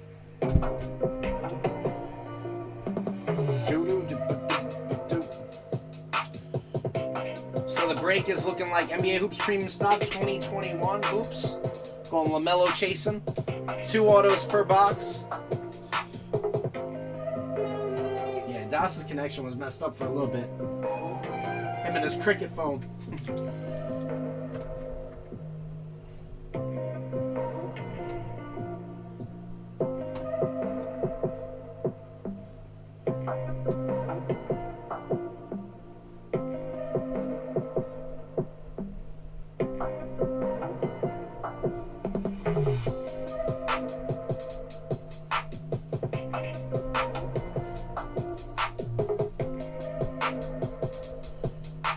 Get a couple spots taken in the basketball. We can run a mini if you want.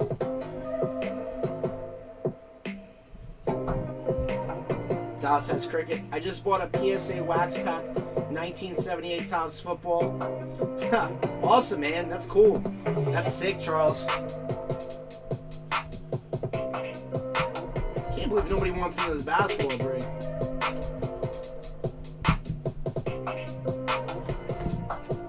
Two autos per box. Mosaic, or the NBA Hoops Premium Stock has been pretty good as well.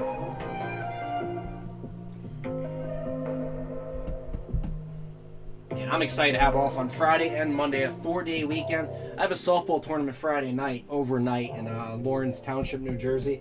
Looking forward to that. So the end of the week can't come soon enough. Let's see what the NBA games, what happened in that to end the night. Did I win on the Warriors or did they blow it for me? The Warriors won 114-91. That is a win for David FOY. Hell yeah. Let's go. Guys, I have a ton more of Mosaic Choice Team Alls. If anybody wants to do personals of this. If anybody wants to do personals, those are up on the site. And I already know how this is going to go.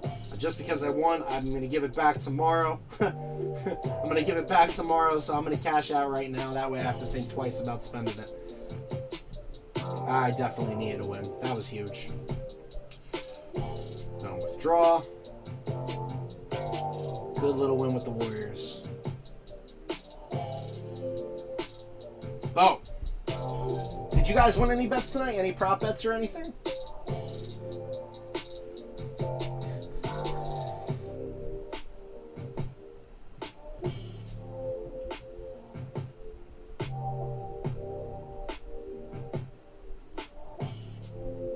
My buddy Eric Zandrowski, he ripped Archives Baseball, a signature series, and he got a 1-of-1 Aaron Judge autograph. That's really cool. Really, really cool hit. A 1-of-1 Aaron Judge auto. What app do I use? I use FanDuel. Makes no sense. I have money invested in DraftKings stock, but I use FanDuel. Makes perfect sense, right? I started using FanDuel when I first got into sports betting, and I kind of just stuck with that because I got more comfortable with it. I have heard from people, though, that DraftKings is easier and better to use. Got 5 people on the site. Let's get another rip in, and we'll call it a night, guys. Let's get one more break. Let's go. Contenders divisions, 97 a spot. Let's do it. Let's try to get a new leader in the DasBreakers League. What do you guys say? I think Michael Davis is going to take a spot. So we'll be down to 7, maybe.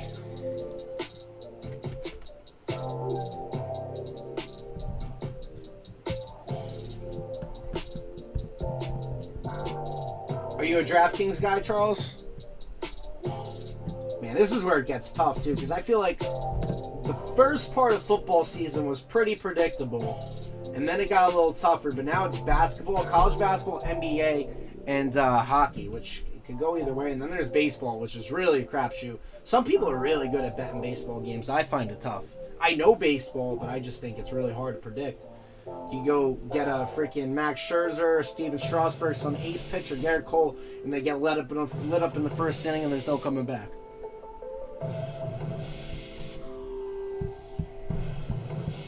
Doom, doom, doom, doom, doom, doom, doom.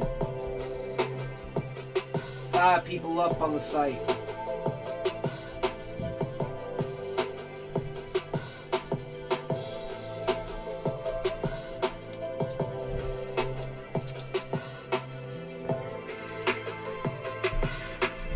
Michael Davis is in spot 3 of contenders. 7 spots left to fill in contenders. 2 breaks fill in 2 with 7 spots left. Let's do it, guys. 7 spots left of contenders.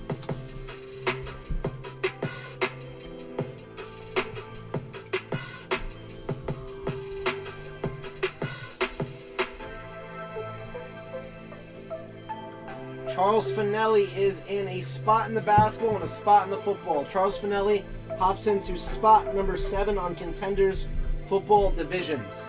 And he's also in spot 7 in the basketball. Thank you, Charles, for hopping in that basketball. Try to get it closer. We have 6 spots left in the basketball, 6 left in the football.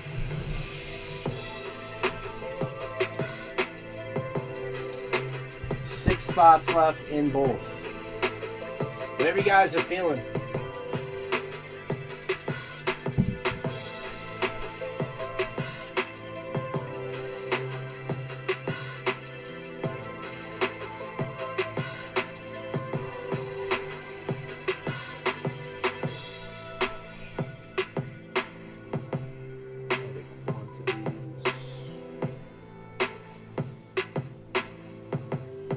Michael Davis, I just put your spot in. You're good, brother. You are good, Davis. 6 spots left. Let's get it filled, guys. I'll grab you guys the link for the contenders divisions.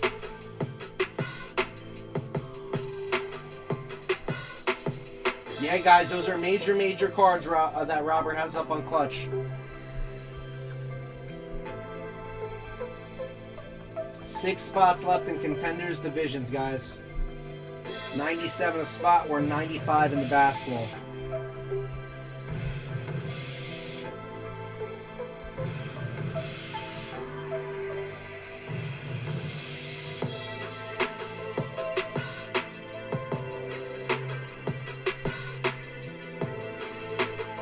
Four people on the site. 6 spots left in contenders division. 6 in the basketball.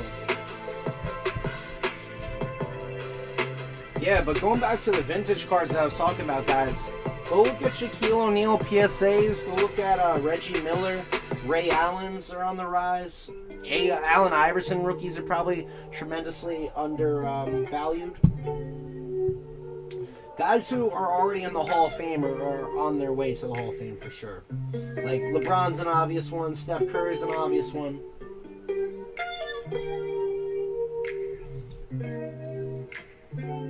Try to catch the game before everybody else does.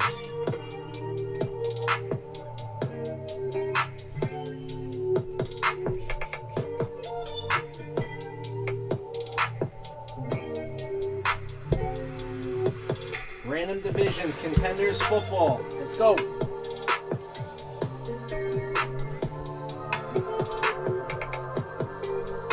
I'm going to reshare this again. Maybe we can get it filled.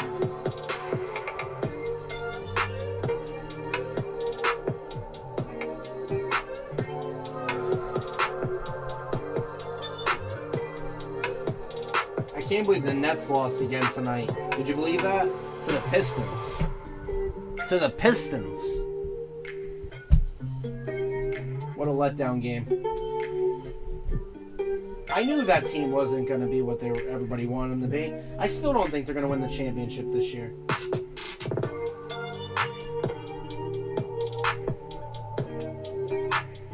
Robert McRae is doing a Mosaic Fast Break Pack and 2 score hybrids.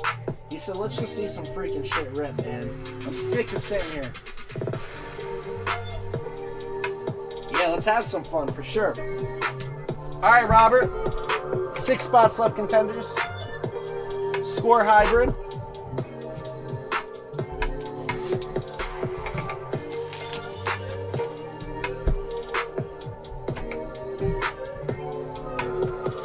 We have 5 packs on the left, 5 packs on the right, sir. Pick 2 packs. Let's get you a nice short print. 6 spots left in Contenders Division, guys. And then we have 1, 2, 3, 4, 5, 6, 7 packs on the Mosaic Fast Break Basketball. Let's do it.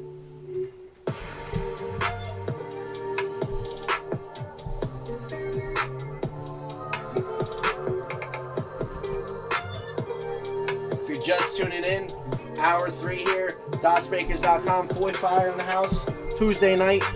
Couple breaks really close to filling. 6 spots left in NBA Hoops 2021 and NBA Hoops 1920 premium stock. Both hobby boxes, of course. And then Contenders Divisions has 6 spots left. Potential for a big, big card. 5 boxes for you guys to choose from there.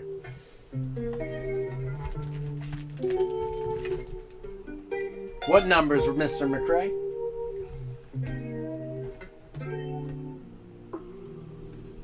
Score hybrid. Let's go.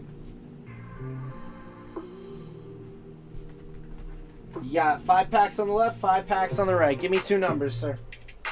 Order up. Let's get it. Good luck, my man, Robert McRae. And then you have 6 packs of the Mosaic Fast Break.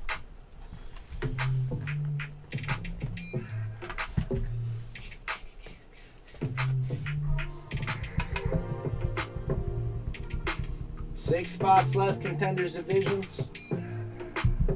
Get on the site, DasBreakers.com. I pick? Oh, shit. We'll rip the basketball last.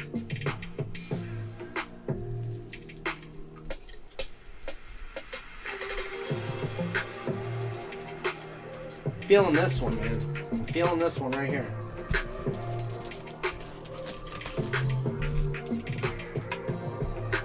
Score.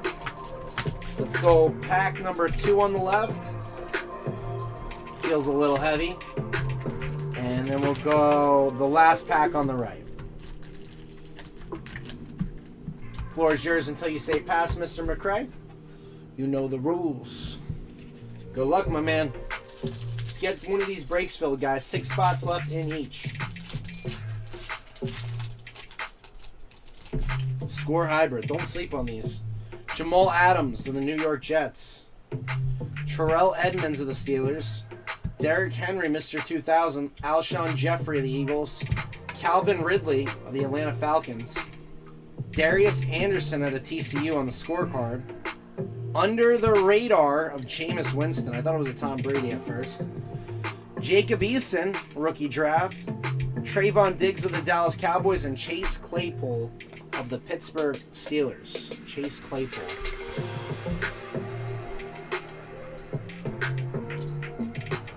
So that was pack numero 1.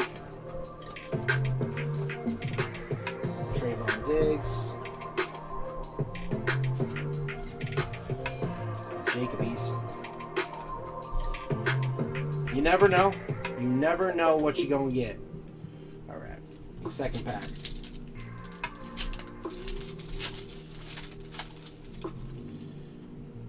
Marlon Mack of the Colts. We have an A.J. Brown of the Tennessee Titans. Landon Collins of the Washington Football Team. A Shaquille Griffin of the Seattle Seahawks. Eric Reed of the Carolina Panthers. Justin Jefferson on the scorecard. Nice. CMC, All Hands Team, Christian McCaffrey.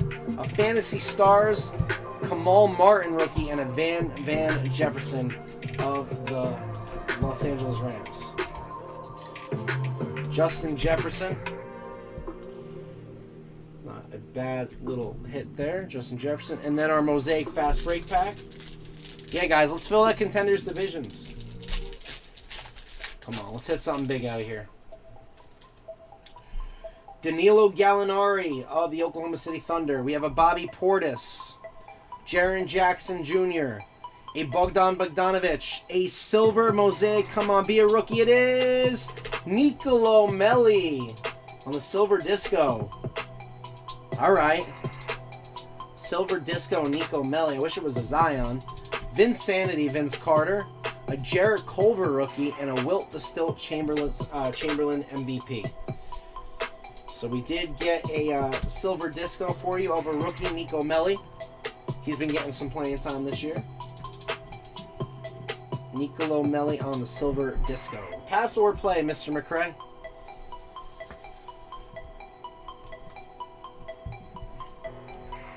I love the fast break a lot. Fast break is solid. Solid hits on the short prints. Solid autos. We pulled a Sekou Demboye the other night. I have a whole sealed box too if anybody's interested in doing a personal. Thank you, Mr. McCray. Pass or play. Still have 1, 2, 3, 4, 5, 6 packs still left in here. 6 packs left in the Mosaic Fast Break box. Pass to whomever wants. If anybody wants to step in for personal, thank you, Mr. McCray. Nicolo Melli, a Jarrett Culver, Justin Jefferson rookie.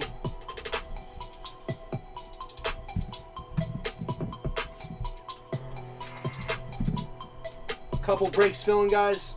Contenders and hoops. Let's rip this Contenders. Contenders Division, 6 spots left.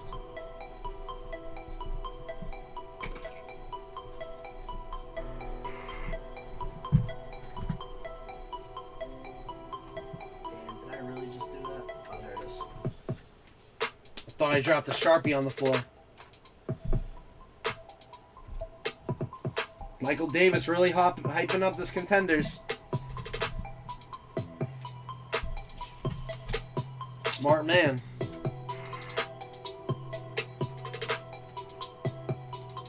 We rip a hockey break tonight. Anybody want to take a chance on another gold wave? Gold Wave, a Mosaic Choice Teemo. Got a ton of boxes. 17 more boxes. 6 spots left on Contenders. 6 spots left in the 2-box basketball.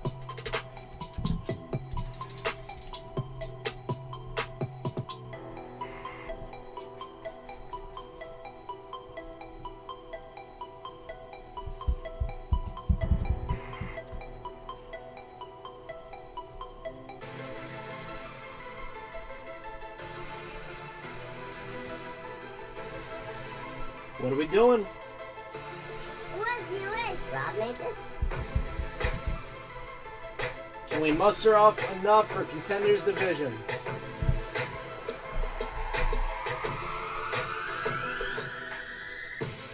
Five spots left. 5 spots left.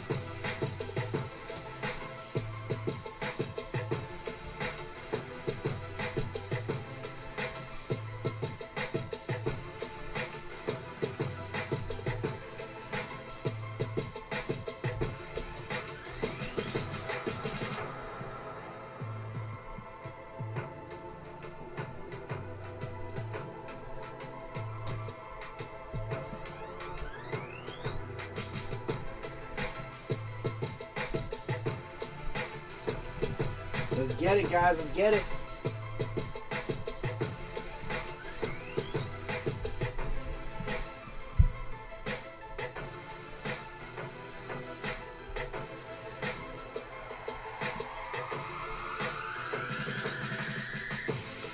5 people up on the site.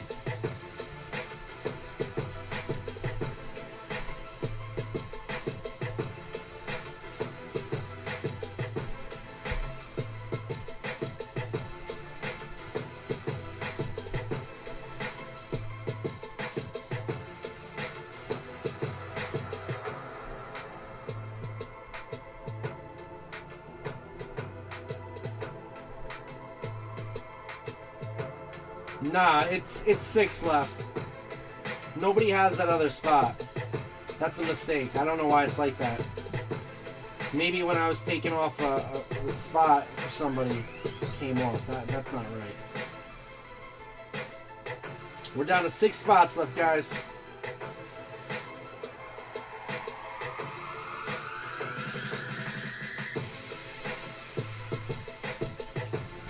Let me fix that. 6 spots left. 6 people up on the site.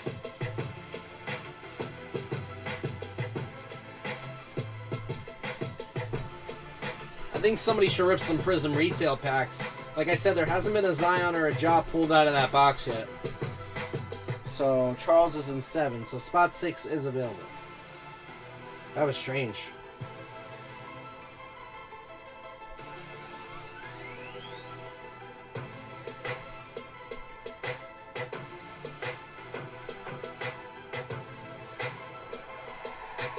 Order up.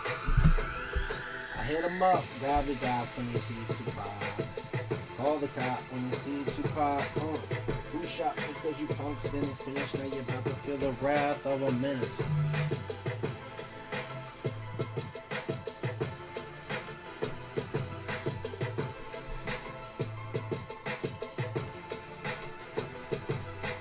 Robert McCray takes spots 1 and spot 8. Thank you, Robert.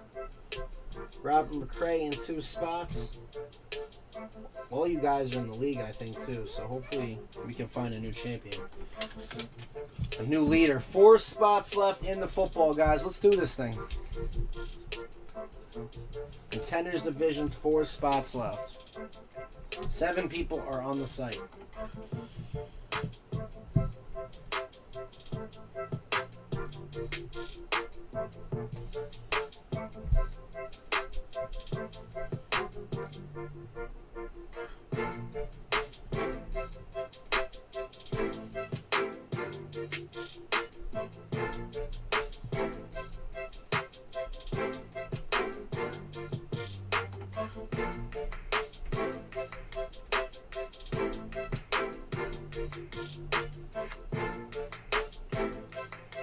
Sorry, guys, I'm answering a question about a vouch.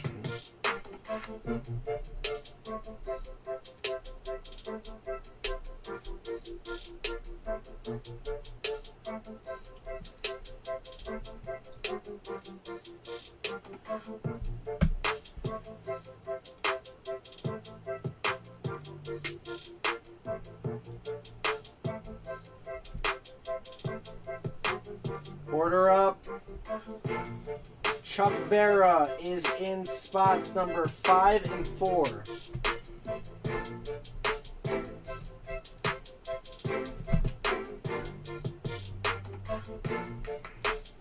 And then Charles Finelli takes 2 Prism retail packs. We are down to 2 spots left. 2 spots left, spots 2 and spot 6 on Contenders Divisions.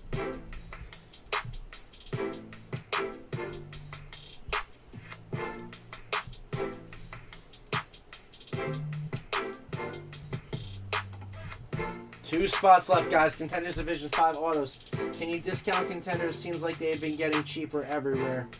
Understood, Adam. I will talk to Das about it. I don't set the prices myself, but I know they were really high when they came out. So, but I'll talk to Das about it. All right, 2 spots left, guys. Let's get that thing filled. Oh, Prism Retail, my bad.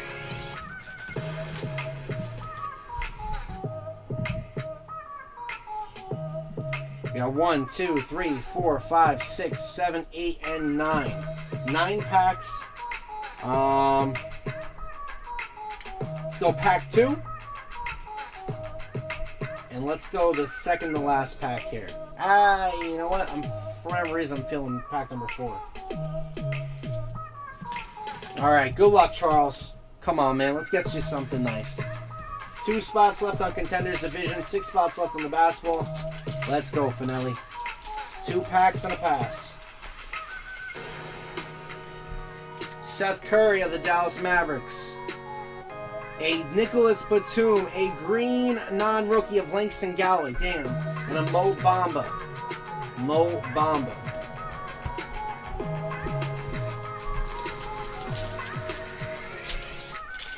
Come on, give him something nice here. Luka Samanic. Fuck, man. Karl Malone. A silver emergent of Grant Williams. And a Buddy Hield. Silver emergent of Grant Williams. I'm sorry, Charles. God damn. Silver emergent of Grant Williams and a Luka Samanic. Not a good couple of packs at all. We got to make it up for you in freaking Contenders, man. We got to make it up for you in Contenders, Charles. Charles Finelli passes. 2 spots left on the Contenders.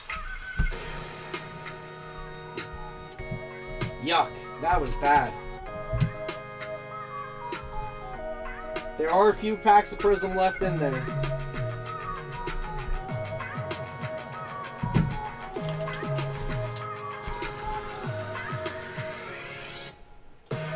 Just need 2 people to close.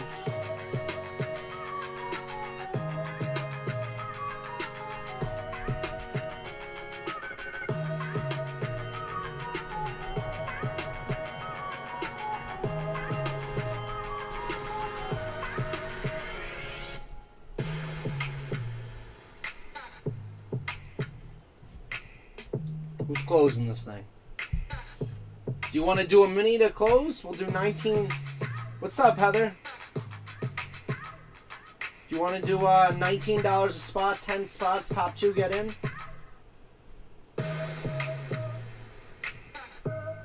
Or $19.50?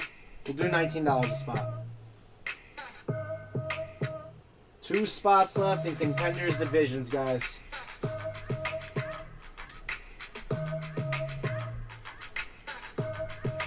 Grab your spots now if you're looking to get in before it goes up for a mini.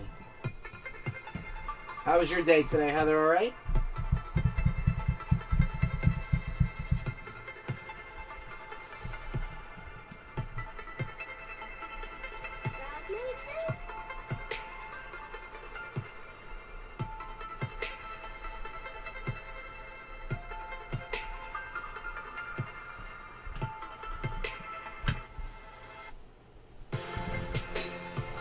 Fire to be pulled. Your luck's been garbage with this. That literally is the game for Contenders. It's all about the autos, to be honest with you. But when you hit those autos, they're a good chunk of change. My day was good. My day was pretty good. I didn't get a good night's sleep last night because I've been up since 2 or 3 in the morning every single night. So work was tough today. Work really sucked today. I was dozing off. Went home, took a nap. That was good. Much needed. But I am off Friday and Monday this coming week, so that's going to be good. A 4-day weekend, so that's very much needed. 2 spots left in Contenders, guys. Let's do this thing. Let me grab you guys the link one more time.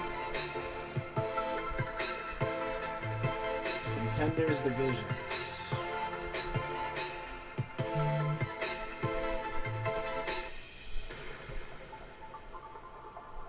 Thank you. Well, Das is back to work tomorrow, too. I had to hold down the fort, so I've been live a lot more this week than I typically would.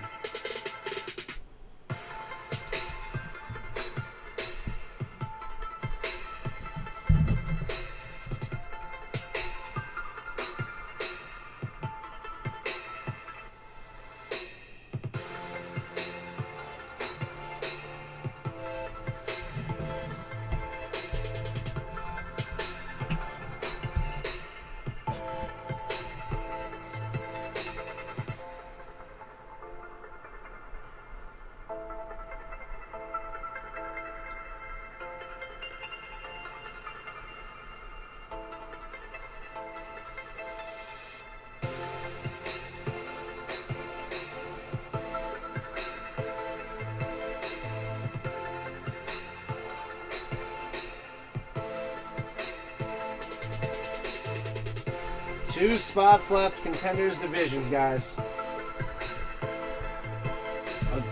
Cracked ice. Yeah, that's what I want to see right now. You guys get to pick the box. There's 5 boxes to choose from. Here's the link, guys. I just pinned it to the bottom.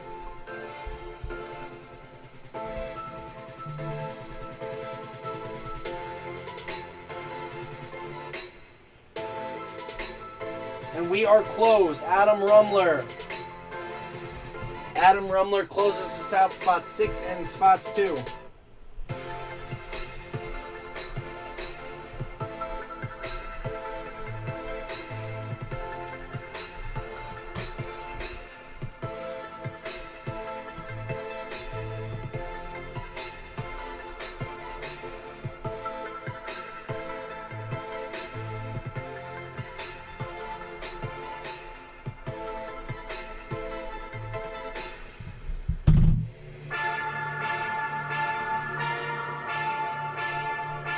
Rob makers.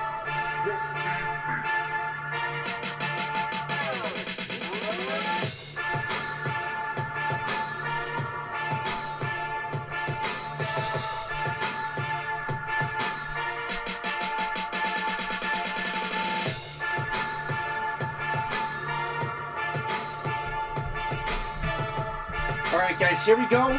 Give me a box number 1 through 5. 1 through 5 on Contenders Divisions, guys. 1 through 5 Contenders Division. Box 1, Box 2, Box 3, Box 4, and Box number 5. There it is. You guys pick the number.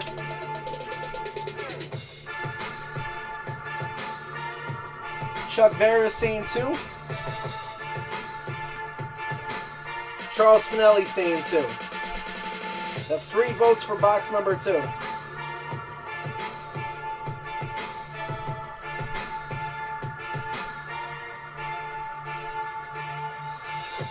This look like we're rolling box number 2. Alright guys, that's what it is. Box number 2.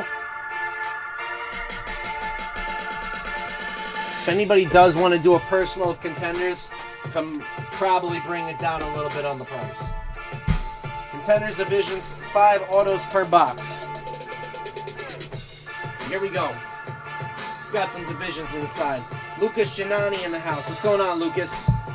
6 spots left in the basketball. If anybody wants to get in that, link for that is pinned in the comments below. So we have Robert McRae, Adam Rumler, Michael Davis, Nestor Vera again, Adam Rumler, Charles Finelli, and Robert McRae. So we're going to go 5 or better on the dice roller here. 5 or better on the dice roll.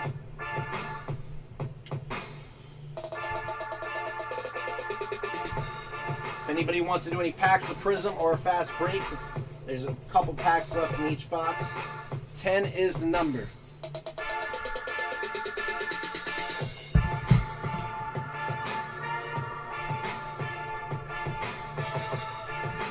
So we have the AFC East, the AFC North, the AFC South, and the AFC West.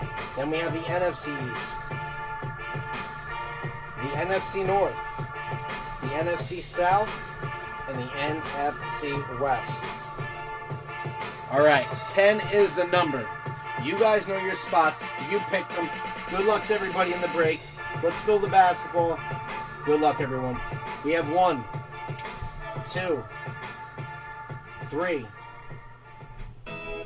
4, 5, 6, 7, 8, 9, and one more time.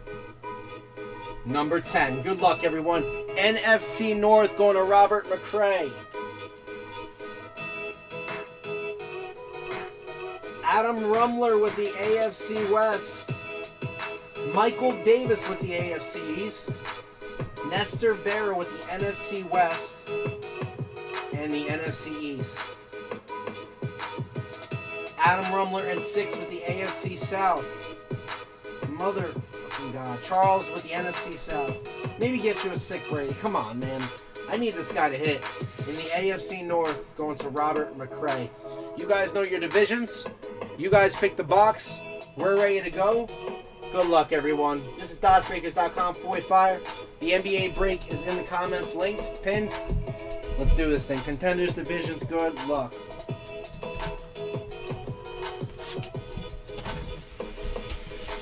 If anybody wants to do personals and Mosaic Choice Team All, those are available. 5 autos per box, including 1 on card. Let's hope for a big one.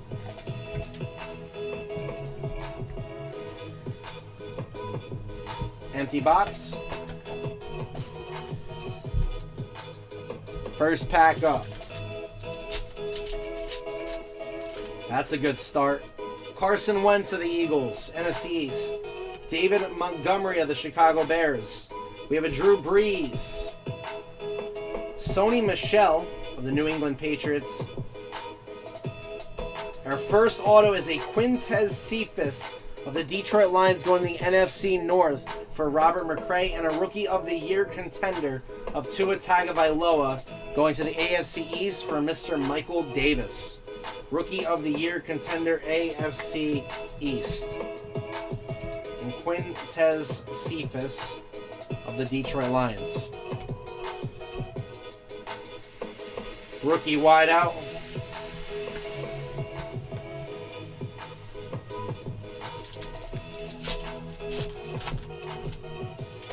Julio Jones, Keenan Allen.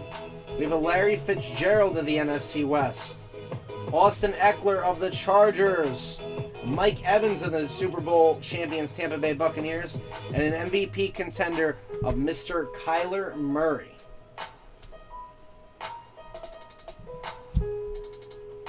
Good night, Miss Heather.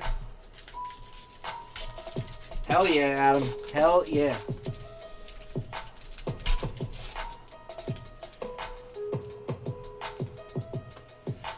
Rob Gronkowski of the Tampa Bay Buccaneers. Could have made the case that he was a Super Bowl MVP.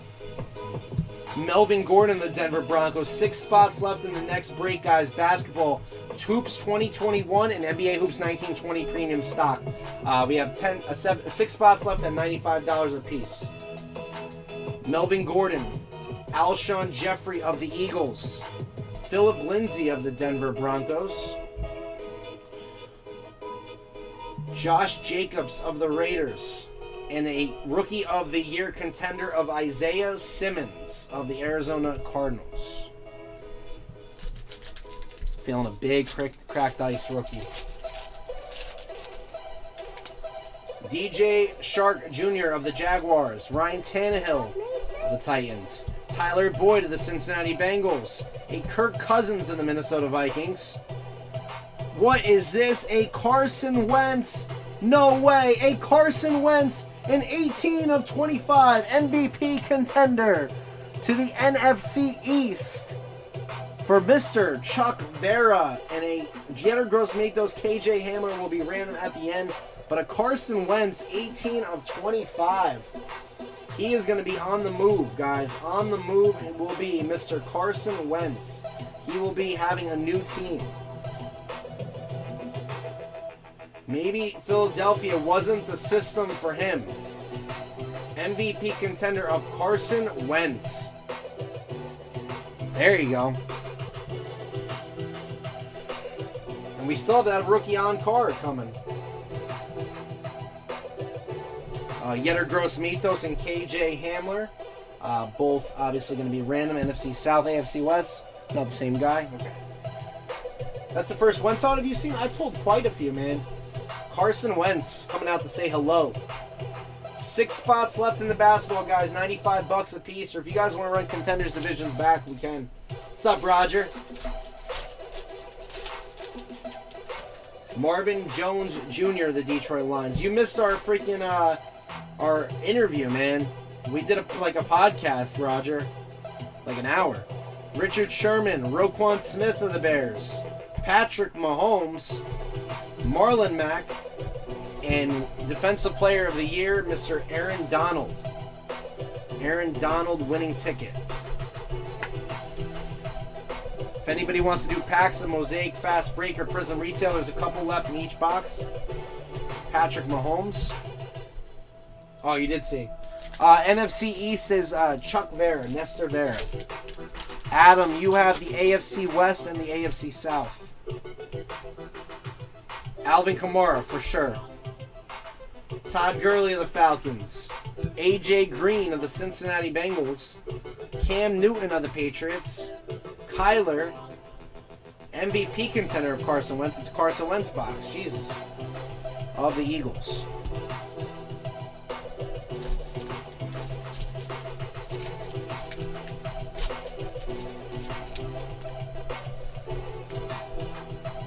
Jalen Ramsey. Tom Brady of the Tampa Bay Buccaneers. Drew Lock of the Denver Broncos. A Joey Bitches Love Bosa.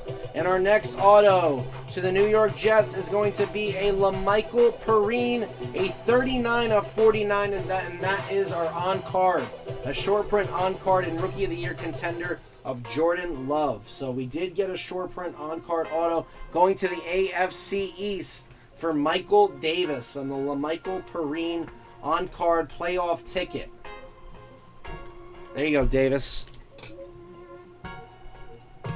LaMichael Perrine. On card to 49.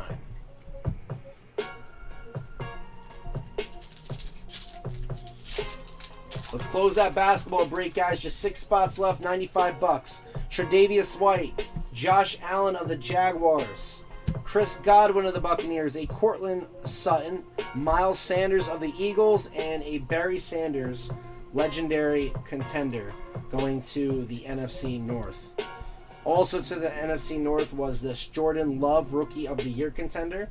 Kid has a lot of potential from what I've heard. He works hard, but when is Aaron Rodgers going to retire? That's the question.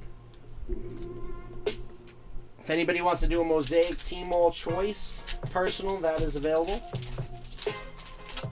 High-End Wednesday is tomorrow. Odell Beckham Jr., Danny Dimes, Lamar Jackson of the Baltimore Ravens, Teddy Bridgewater, and Dalvin Cook, and Chase Young and Jeff Okuda, NFC North and NFC East. So that is between Robert McCray and Mr. Nestor Vera. Right. Nestor Vera, yep. So those two cards will be random at the end. 2 more autos to go in the break. Come on. Wait, really? Maybe I'm getting my guys mixed up. Maybe Jacob Eason is the guy I'm talking about? Scary Terry McLaren. Matt Stafford of the Detroit Lions. Jimmy G of the 49ers. Joe Mixon of the Cincinnati Bengals. I could have swore it was Jordan Love. Maybe not. Julian Edelman of the Patriots. And a round numbers of Javon Kinlaw and Brandon Ayuk of the 49ers.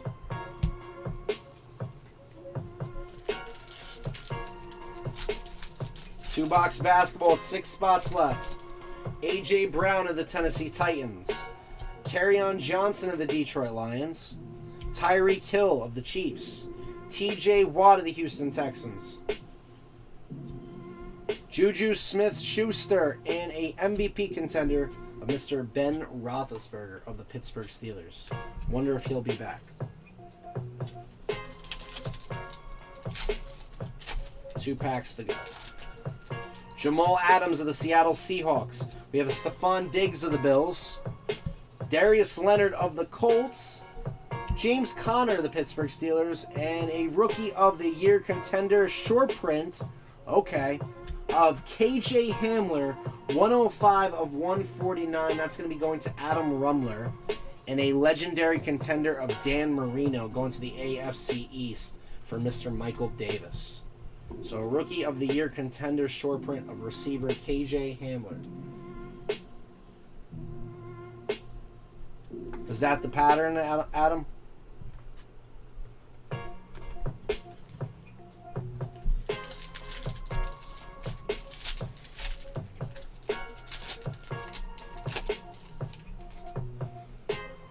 Gardner Minshew of the Jacksonville Jags, AP of the Lions, Aaron Jones of the Green Bay Packers, Amari Cooper, Derek Carr of the Raiders, And a Rookie of the Year contender of a Mr. Michael Pittman Jr. going to the AFC South for Adam Rumler.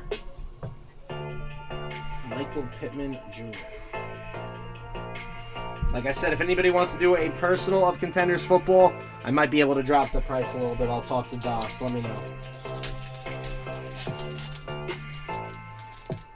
We have a Joey Bosa of the 49ers, Myles Garrett of the Cleveland Browns, Christian McCaffrey, Adam Thielen of the Minnesota Vikings, Travis Kelce of the Chiefs, and a round numbers of Lynn Bowden Jr. and a Brian Edwards going to the AFC West Las Vegas Raiders.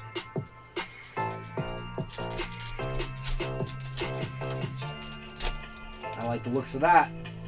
Sterling Shepard of the Giants, Mark Ingram, Baltimore Ravens, Jared Goff of the Rams, Deshaun Watson of the Houston Texans.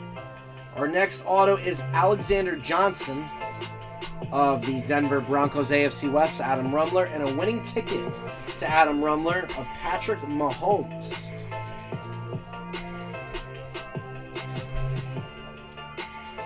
I was not able to cash my winning ticket because it was a losing ticket. Patrick Mahomes of the Kansas City Chiefs. Alexander Johnson.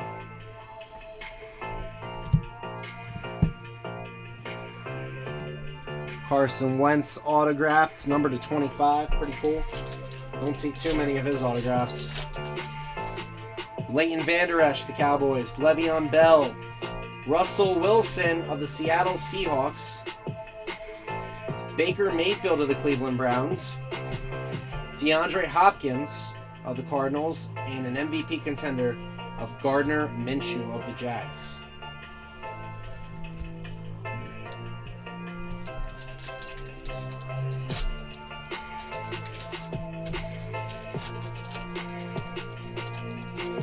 I thought so too, Adam. I really did. Josh Allen, Preston Williams, Dwayne Haskins, Phillip Rivers of the Colts, Ben Roethlisberger of the Steelers, and a Rookie of the Year contender of Mr. Chase Young, Defensive Rookie of the Year indeed.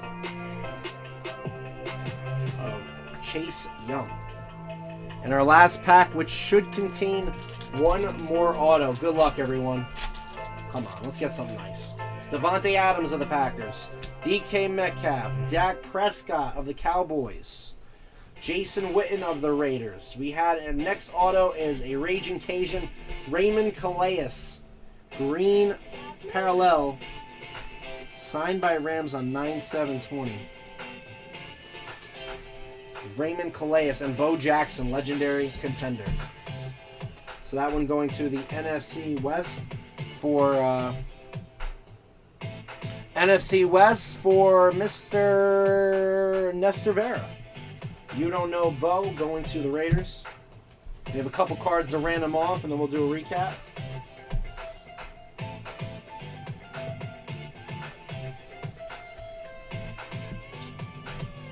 Alright, we're going to go to random.org. First is for the Chase Young in NFC North. 100% agree with you, Charles. You could tell he was so upset too. He was literally on the verge of tears. 5 or better on the dice roll. 6 it is. So for the Chase Young and the Jeff Okudah.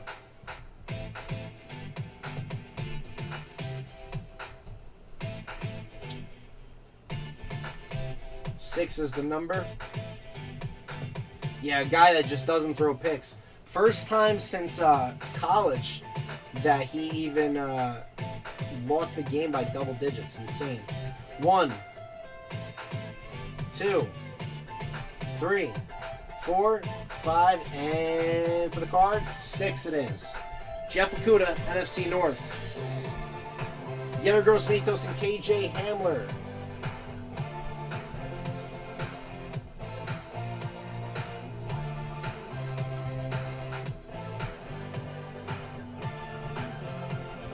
One, 2, 3, 4, 5, and 6. KJ Hamler going to the AFC West for Mr. Adam Rumler. So that was Contenders Divisions. Let's do a recap.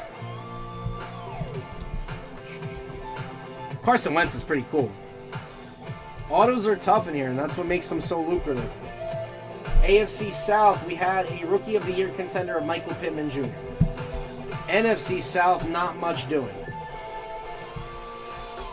AFC North, not much doing. MVP contender of Ben Roethlisberger.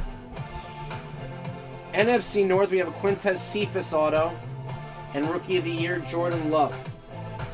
AFC West, we had a short print KJ Hamler, Rookie of the Year contender, number to 149 for Adam Rumler. We had an Alexander Johnson auto, winning ticket Patrick Mahomes. NFC West, we had the Raymond Calais auto sticker, and Aaron Donald winning ticket. NFC East, we had a Carson Wentz of the Eagles, 18 of 25, and a Rookie of the Year contender of Mr. Chase Young. AFC East, we had an on-card auto of LaMichael Perrine, 39 of 49, and a Rookie of the Year contender of Tua Tagovailoa. So that is Contenders Division Break Tuesday night. Still got 4 more boxes. Like I said, if anybody wants to do a personal, I could probably make it a little cheaper. I do not hate you, Charles. I actually think very, very highly of you, sir, and I want you to hit. I get so upset when you don't get good teams or divisions. I truly, truly do. 6 spots left in the basketball. If you guys want to rip it, $95 a spot. Link is in the comments. I'm so excited. I just want to play the slot machine. Oh my god.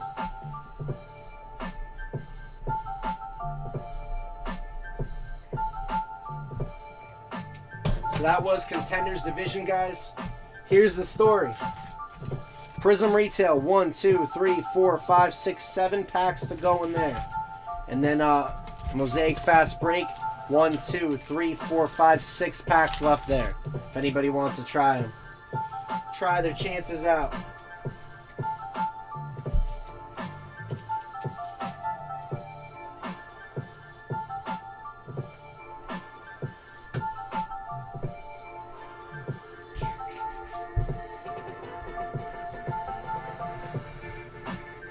Four people on the site.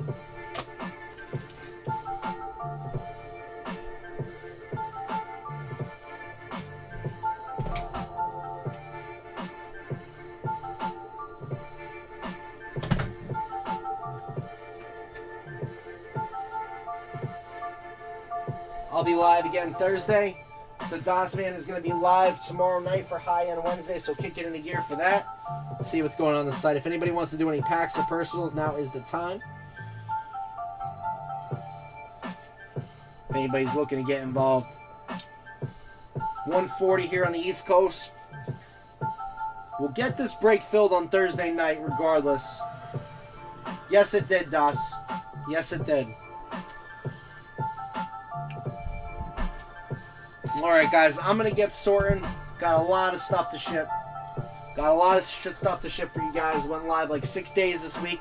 Appreciate the hell of all you guys for supporting me along the stretch here. I will be back live Thursday night. Good luck. God bless. Grind on. Keep sipping and ripping. FOY, fire, checking out. You guys are the best. Thank you for tuning in to our interview. That was actually really cool. Maybe we'll do it once a month. You guys are the best. DOS is back. FOY, fire, checking out. High End Wednesday tomorrow night. Take it easy, guys. Good luck. God bless. Grind on.